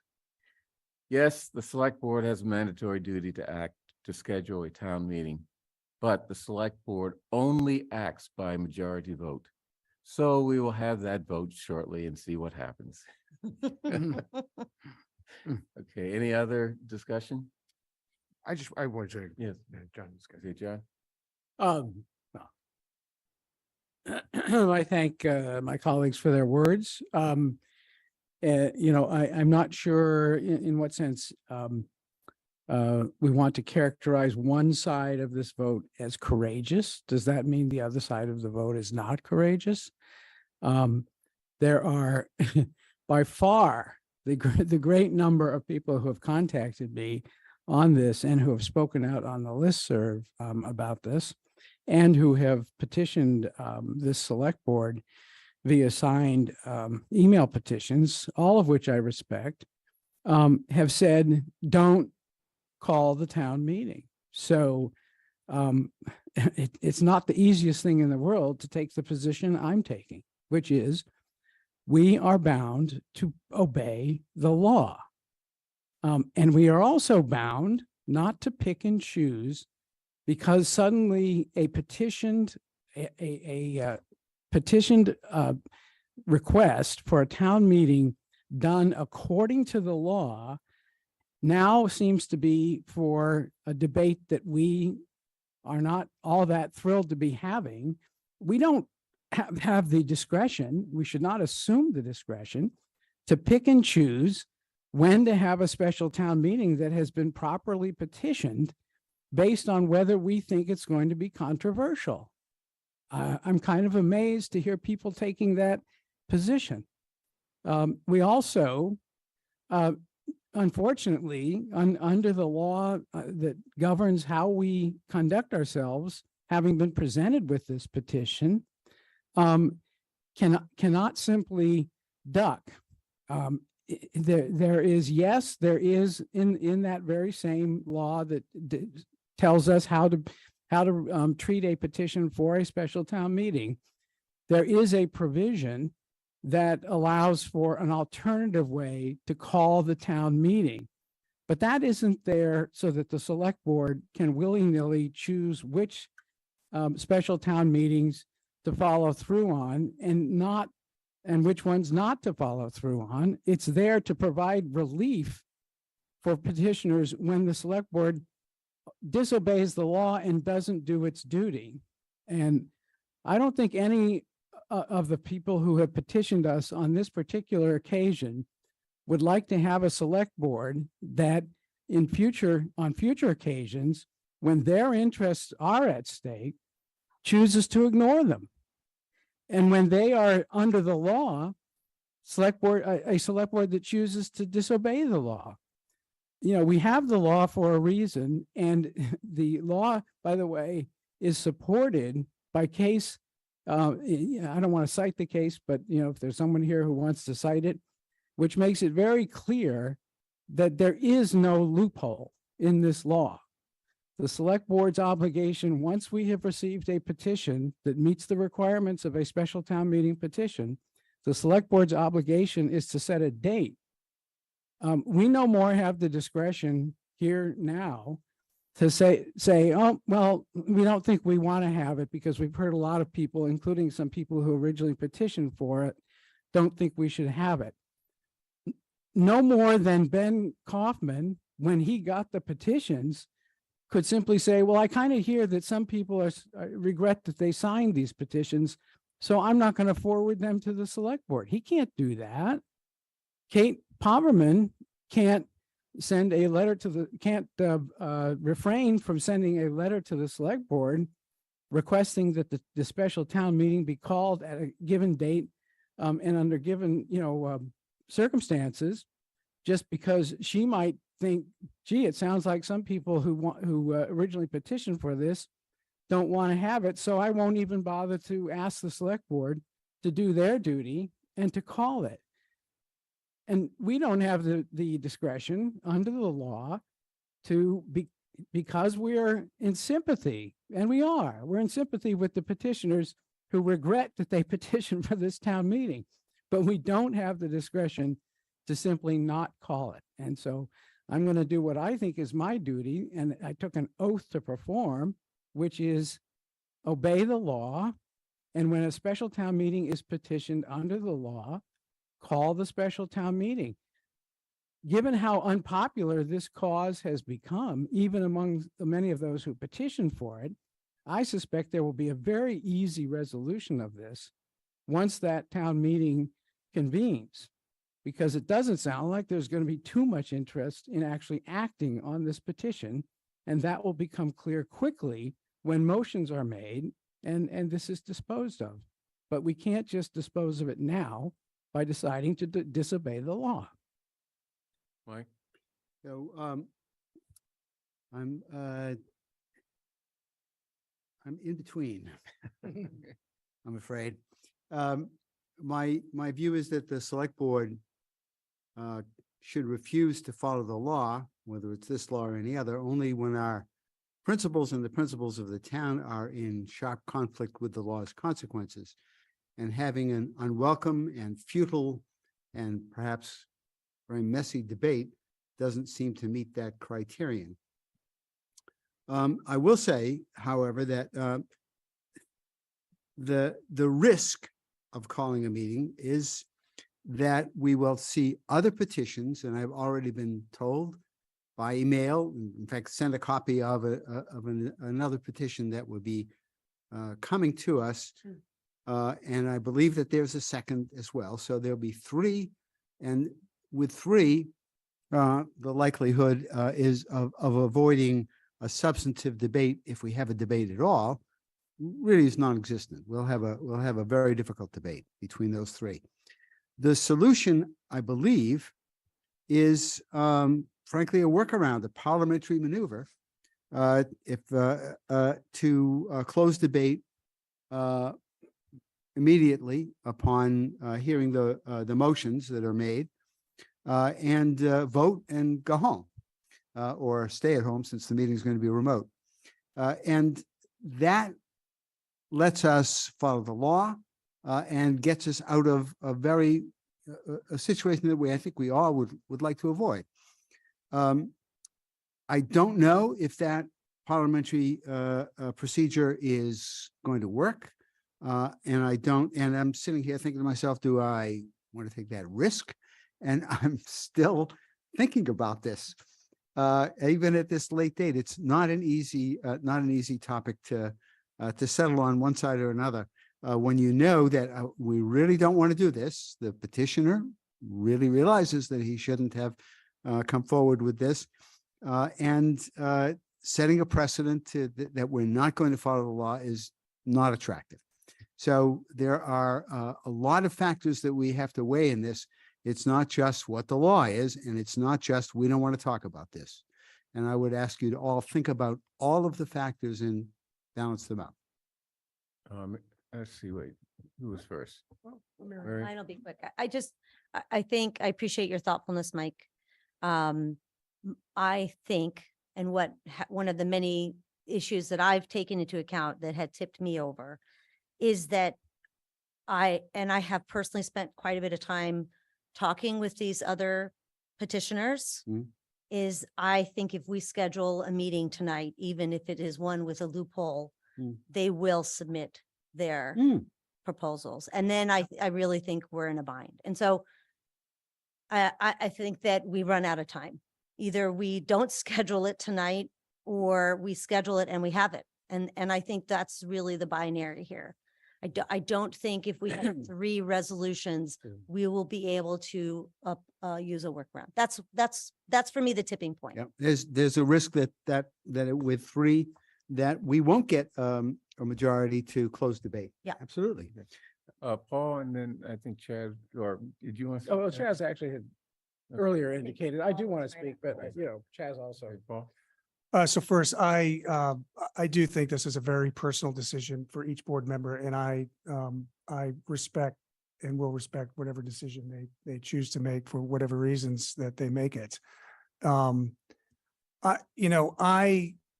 I am concerned about a debate, but I'm concerned about the time between now and the debate. I think that's when the harm gets created. I think Bernard used the word circus. I think the term circus, the time between us voting, if we do vote, if the board does authorize the creation of the special town meeting, that there will quickly ramp up escalation. There'll be multiple motions, resolutions filed. They may be added to if we have to create a warrant and keep it open. I think you'd have to keep it open because it would be very unfair to open and shut it, because you would then have a discriminatory act, I think, on different viewpoints. I do think that this is going to attract local, state, regional, and potentially national attention to have Brookline be debating in the legislature, competing resolutions. I do believe that has the possibility of turning into a significant circus. I'm concerned that the moderator was so worried after a conversation that she had with the chief of police that she saw it would be in the best interest of those participating in such a town meeting to hold it remote, because there could be risk of violence. That concerns me. I do not want to rely on a parliamentary parlor trick to open and shut a town meeting. It seems disingenuous for the select board to authorize a town meeting, knowing that a parlor trick is going to be the workaround. That's my term, John. You can criticize me all you want, but not while I'm speaking. Thank you. I apologize. Thank you. I think it's not possible to predict whether that would work. The original concept that was floated was to open the town meeting and then dissolve it quickly. When I called a very experienced moderator that had been doing it for 40 years, I don't know how long he was doing it for, he said, you can't do that because you can't dissolve if there is any motion pending. And I can tell you, I can assure you from my experience with the recent town meeting with the MBTA Communities Act, if a resolution is filed, an alternate resolution, there will be a motion filed because you need to have 48 hours notice, I believe is the current policy. Once that motion is filed, I believe that it can be moved. And this is a significant risk. I do not want to depend on a parliamentary move to solve this problem. And again, I think the harm, and I do believe it's community harm, happens from the vote tonight to the moment that we open that town meeting. So I respect everybody's opinion. I've been concerned about this from the moment that I heard about it. I lost sleep about it. And Miriam will know because I've been doing the same thing that she's been doing. This is very, very alarming to me. And I ran to be on this board to help my community and not to harm it. And I will not follow the path of the law to harm this community. Um, I want Chaz to have the. I mean, do you want Yeah, to go just first or? Yeah, let just John? if you don't mind, just briefly. Okay. I want to talk, you know, of course, that as staff, we can't advise you to break the law. So I can't tell you to break the law. Whatever you decide, you decide. So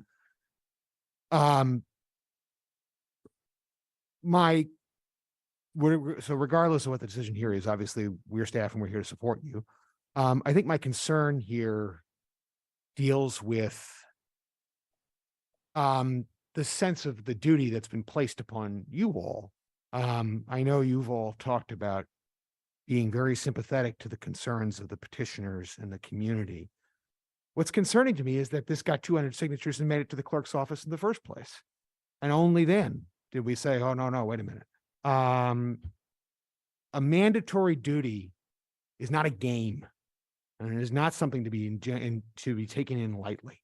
I don't think the petitioners intended it to be taken lightly, but the fact now that the community is relying on you to be a backstop and to break the law to be a backstop, that's really unfortunate. I want there to be an understanding here that the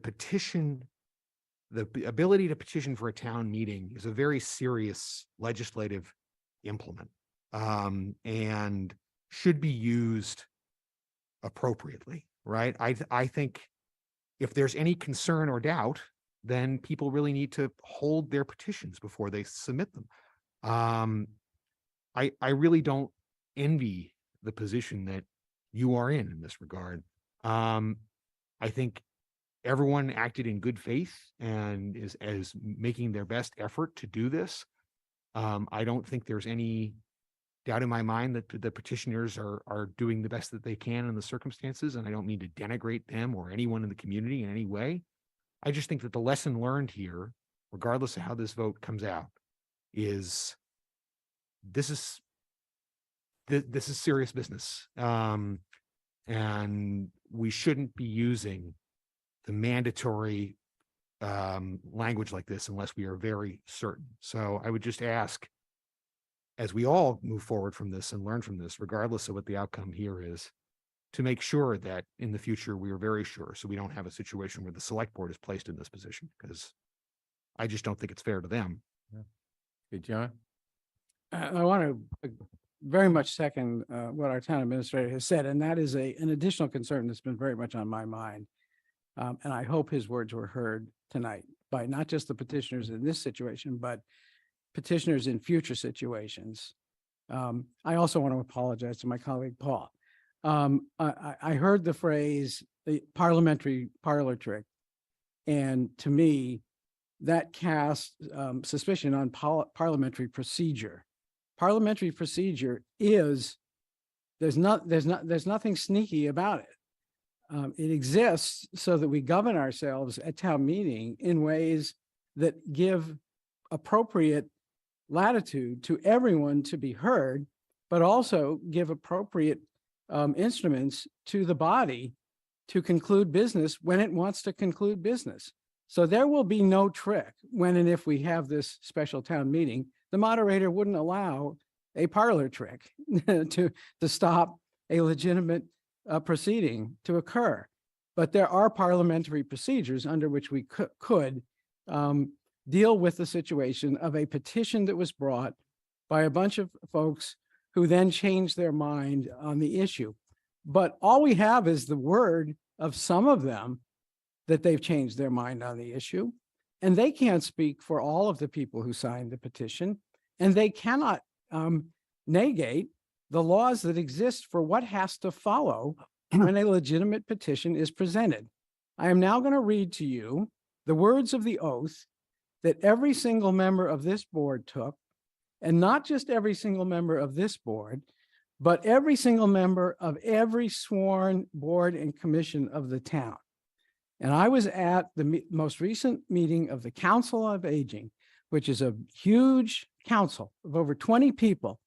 And they had about 15 new members that needed to be sworn in. And Ben Kaufman took time out from his day to bring cards with this language on it over there so that every one of those people, who, by the way, was urged to show up at that meeting so that they could be sworn in, and they did. Some of them are 80, 90 years old. And they all took the oath from Ben, and they all signed their cards. And then they ran out of cards, and Ben had to go back to the town hall, and he takes his job so seriously that he went back to the town hall and he got more cards. And those Council on Aging members took their position so seriously that they stuck around until he could come back with the cards. And then they swore the oath, and then they signed their cards. I do solemnly swear or affirm that I will, great, goes out at this very crucial time. I'll start over. I do solemnly swear or affirm that I will faithfully and impartially discharge all the duties incumbent on me as a member of the Council on Aging or a member of the elected select board, according to the best of my ability and understanding, agreeably to the rules and regulations of the Constitution, the laws of the Commonwealth, and under rules, regulations, and bylaws made under authority thereon, sworn to before me on this, and then you have to date it. The town clerk has to sign it, and the affiant, and everyone wanted to know what is the affiant, and that's the person who puts their hand up and swears, has to sign it, and Ben has to keep those cards on file. And all five of us put our hands up, swore, signed it, and those cards are on file. And I'm not ready to simply disregard the oath of office because there's some concern over whether the town meeting might get a little bit fractious. Then no, Uh, nobody's asking you. Mike, Well, I'm swearing now. I want to read something to you that town council sent in the course of the discussion about the parliamentary procedure that would allow us to close off debate and vote, not to not vote, but close off and vote on any and all of the resolutions that might come before us. My recommendation has been to, and this is at 4:34 this afternoon. My recommendation has been to hold the meeting because it's the select board's duty to call it, and for the reasons in my memo to the select board. But I've also recommended opening the meeting, then voting. A vote really could be almost any vote on the warrant article that allows town meeting to dissolve. Because town meeting cannot dissolve, quote, as long as any article in the warrant remains undisposed of, town council is suggesting we take a vote. The vote could be, I suggest the vote be to indefinitely postpone. But the vote could be something else. Table, move the question, referral. Referral is debatable, amendable, and only requires a majority vote. A vote to indefinitely postpone, I believe, is not debatable. I'm not sure. I have to go back and look at the town meeting handbook. But in any case, there are reasonable, appropriate mechanisms to do this. One of the things I very much wanted to do at this meeting was make public what those are, so that nobody would say when we got to town meeting, oh, they pulled a fast one. Right. I think that's very important to say that if we have this meeting, it's not because we want to, it's because we have to. And we're going to do everything in our power to make sure that it's a very short meeting. So that's the sort of direction that town council has taken. I will say something that I've said many, many times. It's very important to listen very carefully to town council anytime you talk to an attorney, but it's up to us to make up our minds what we really want to do. So, Joe, my apologies if I don't do what you really want me to do. The other thing I would say is, yes, a petition of 200 people is significant, but the law is that we have to call a special town meeting if either 20% or 200 voters, whichever is less, sign a petition. 200 voters represents 0.7% of the voters in Brookline, not 20%. The number of people who signed that petition is relatively small. I'm quite sure that we could go out on a street corner on a Saturday and a Sunday in Coolidge Corner, unless it was pouring down rain, and get 200 signatures to do just about anything. So I take the petition, the law seriously, the fact that 200 voters signed it, not quite so seriously. Okay, Miriam, and I don't think we're changing anyone's Yeah, I mind by think so, this yeah. discussion, so let's. Yeah. I'm just gonna, Comment. You want to Yeah. say something, by the way? No. Okay, so just Mary? quickly to your point, again, I'm gonna say the same thing, which is I think once we have 3 resolutions on the warrant, we're in murky waters. Okay. With all of that. I just think that I agree. I would love a great workaround. I love a great workaround. I work at Harvard. Everything I do is a great workaround. But but- Despite that, Yes. we'll take your views yes. as, and then I say to John, I say, please vote your conscience. I'm gonna vote mine. okay, so. According to law. No, okay, let's not characterize. So I move the call and scheduling of a special town meeting on Wednesday, January 17, 2024 at 7 p.m. via Zoom to waive the requirements of section 2.1.2 through 2.1.4 of the town's bylaws, and to open and close the warrant, and to insert in said warrant the article found in the select board's public packet. All in favor, please indicate so by saying aye. John Van Scoyac? Aye. Miriam Ashkenazi? No. Michael Sandman? No. Paul Warren? No. Okay. I don't have to be the deciding vote. No, you Okay, but I do want to make a statement as to as to why I'm going to vote the way I am. I'm uncomfortable ignoring the mandatory duty to call the town meeting and the rights of the petitioners, even though they filed the petitions precipitously and are now apparently having second thoughts. And I agree with John that our oath is important, even sacred. But I'm also uncomfortable doing something that will, in my opinion, do great harm to the town, and that may precipitate an additional 2 petitions that may be even more inflammatory. So I will abstain. Okay, so much for that. The motion fails for lack of a majority. Right. On to lighter business. Okay, I think the last item on our agenda is boards and commission appointments. Housing Advisory Board, there's currently a vacancy for a low income / rent position, meaning a person who either rents or is of low income. We have one resignation from the board. And that's a position we'll fill in the future, not tonight.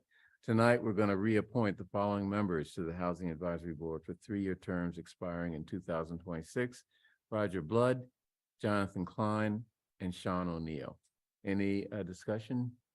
Okay, I'd like to move approval of the reappointment of Roger Blood, Jonathan Klein, and Sean O'Neill to the Housing Advisory Board. All in favor, please indicate by saying aye. John Van Scoyac? Aye. Marian Ashkenazi? Aye. Mike Sandman? Aye. Paul Warren? Aye. And chair votes aye. Next, preservation, is it preservation? Let's see, get down. Yeah. Preservation Commission for a term expiring in August of 2025. Arissa Boyd as an alternate member. Any discussion about Arissa Boyd? No? Okay, I move approval of Arissa Boyd as an alternate member of the Preservation Commission. All in favor, please indicate by saying aye. John Van Scoyac? Aye. Miriam Ashkenazi? Aye. Michael Sandman? Aye. Paul Warren? Aye. And chair votes aye. And that ends the meeting of the select board for November Hey, 20th. Oh, Comment. sorry. Upset. I'm just itching to end this meeting. We have a list here, please wait. Okay. Gina, There's a list that I will preside over as the clerk of Yes. public comment. We have 3 people signed up for public comment, and the first is Fazia Rashid. signed up earlier today was not able to join us until this evening. It's like we have her here remotely.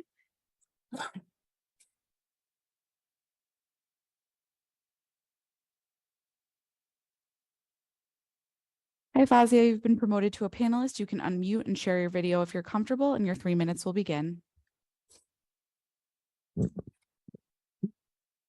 Okay, can you all hear me? We can. Okay, great. So thank you for letting me speak here today. My name is Fazia Rashid, Precinct 3 in Brookline. I spoke at the last select board meeting to highlight that the Brookline Muslim community is feeling very concerned for its safety. Since speaking at the last meeting, little has changed except that the danger level has actually increased. Just this morning, Brookline residents woke up to very disturbing graffiti scrawled on a wall at the entrance to Griggs Park. The graffiti reads F blank, blank, blank, Palestine, with drops of blood painted in red, almost 12 to 15 feet wide. Given the rising dangers for Muslims in our community, we feel that the Brookline Select Board has a duty to escalate a response to what is effectively turning out to be unequal treatment towards the Muslim community. At the last 3 Brookline School Committee meetings, I was shocked to find several Jewish and Israeli political organizations represented at the Brookline School Committee meetings. One was Jake Donnelly of the Israeli American Council. Another was Rob Lykind of the American Jewish Council. Third was a female speaker from an unknown right-wing Jewish organization. None of them were Brookline residents. They were not Brookline parents. They were not Brookline students. It was truly shocking to witness in person. I just feel like the environment being created in Brookline and at some of these Brookline School Committee meetings has become a little bit certainly lopsided and at times frightening. This unequal treatment is seen in only Jewish and Israeli political organizations represented at BSC meetings, and it's also seen in the hundreds of kidnapped Israeli signage around town, which we all know has been posted without permission and is explicitly not allowed to be posted where it has been occurring. It's also seen in political non-representation of our community, where Representative Tommy Vitolo has shown up to book readings on October 11th for 6 to 7-year-old children, but has done zero outreach to our community, even though we're 2 months post October 7th. I want to stress that Brookline authorities are not doing enough to protect or represent our community. The select board can't continue to have double standards because the threat to our community is violence, similar to what the Palestinian students have faced, or graffiti, or we want to be treated, we want to be represented, we want to be treated with respect, and we want to be represented. You have 30 seconds. I'm done. Thank you. The next person signed up for public comment is Ala Alda Mahdi. You can approach the presentation station, introduce yourself, and your 3 minutes will begin.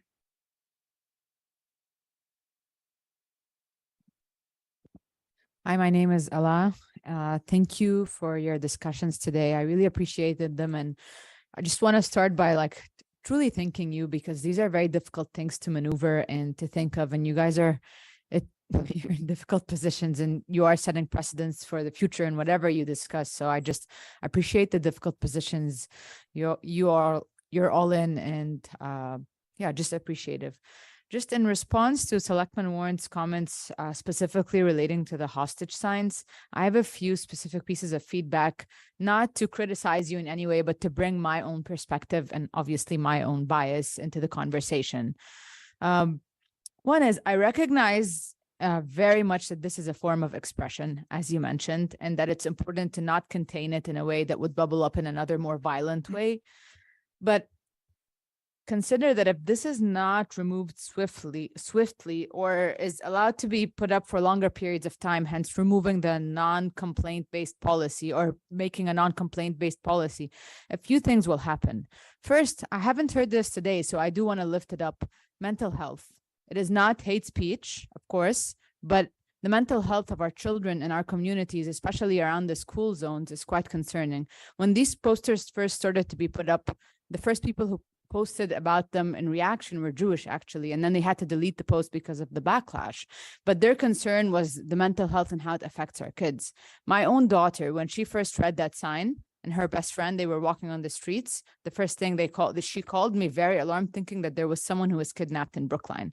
So it's got nothing to do with the politics for me, except the fact that just mental health wise, I am concerned if we don't remove these swiftly enough, that kids will continue to be affected, thinking that there are people who are kidnapped locally.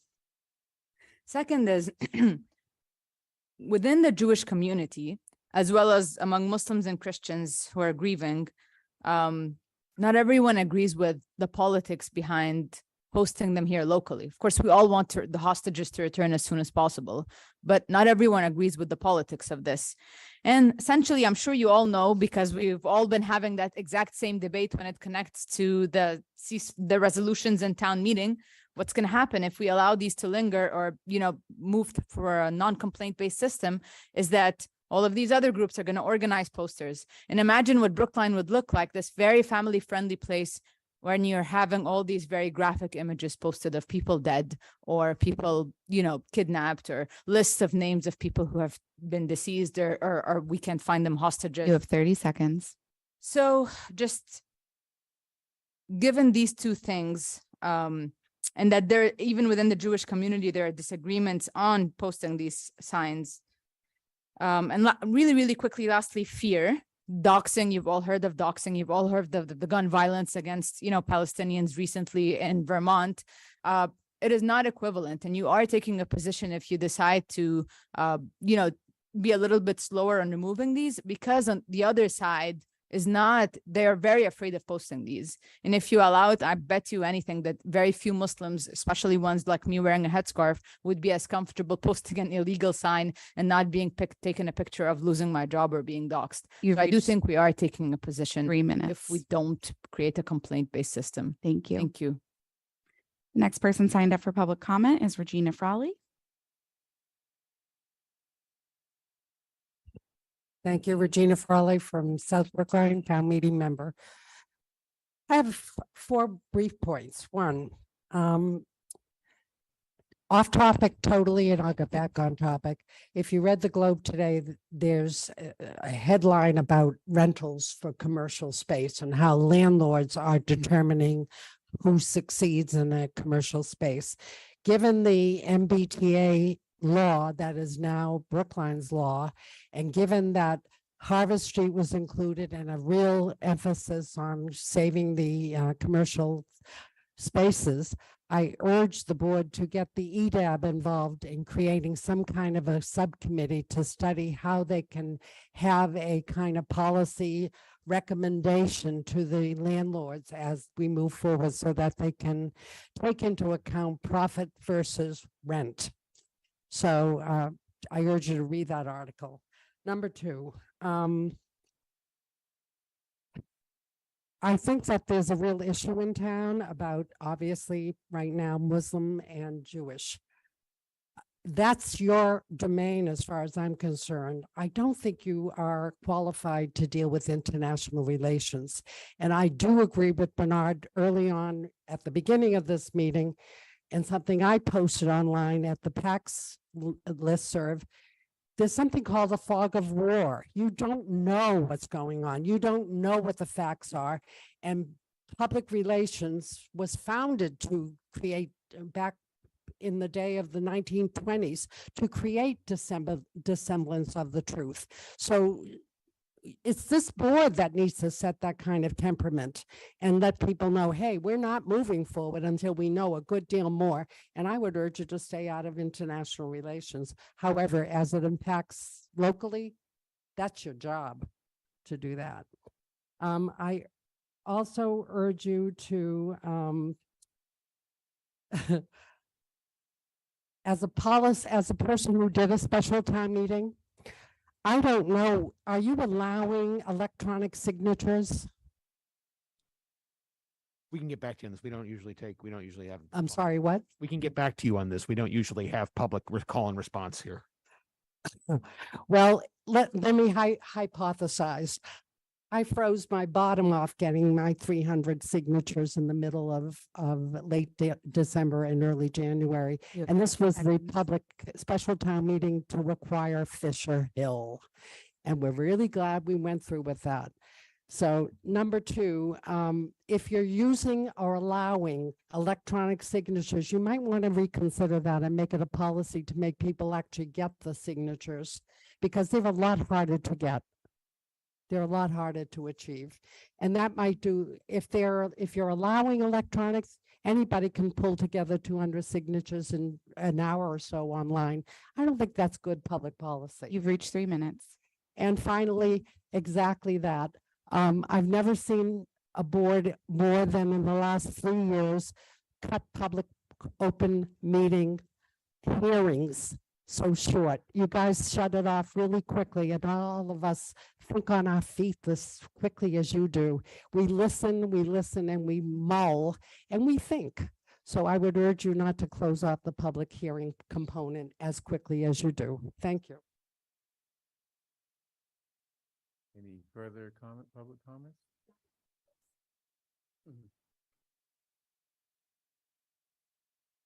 That's it. That's all. Okay, so I'll close this public comment session. Any comments from the select board on anything? Okay, no holidays that we can tell people to, well, Thursday, first first, light. yeah, Right. first light. That was first.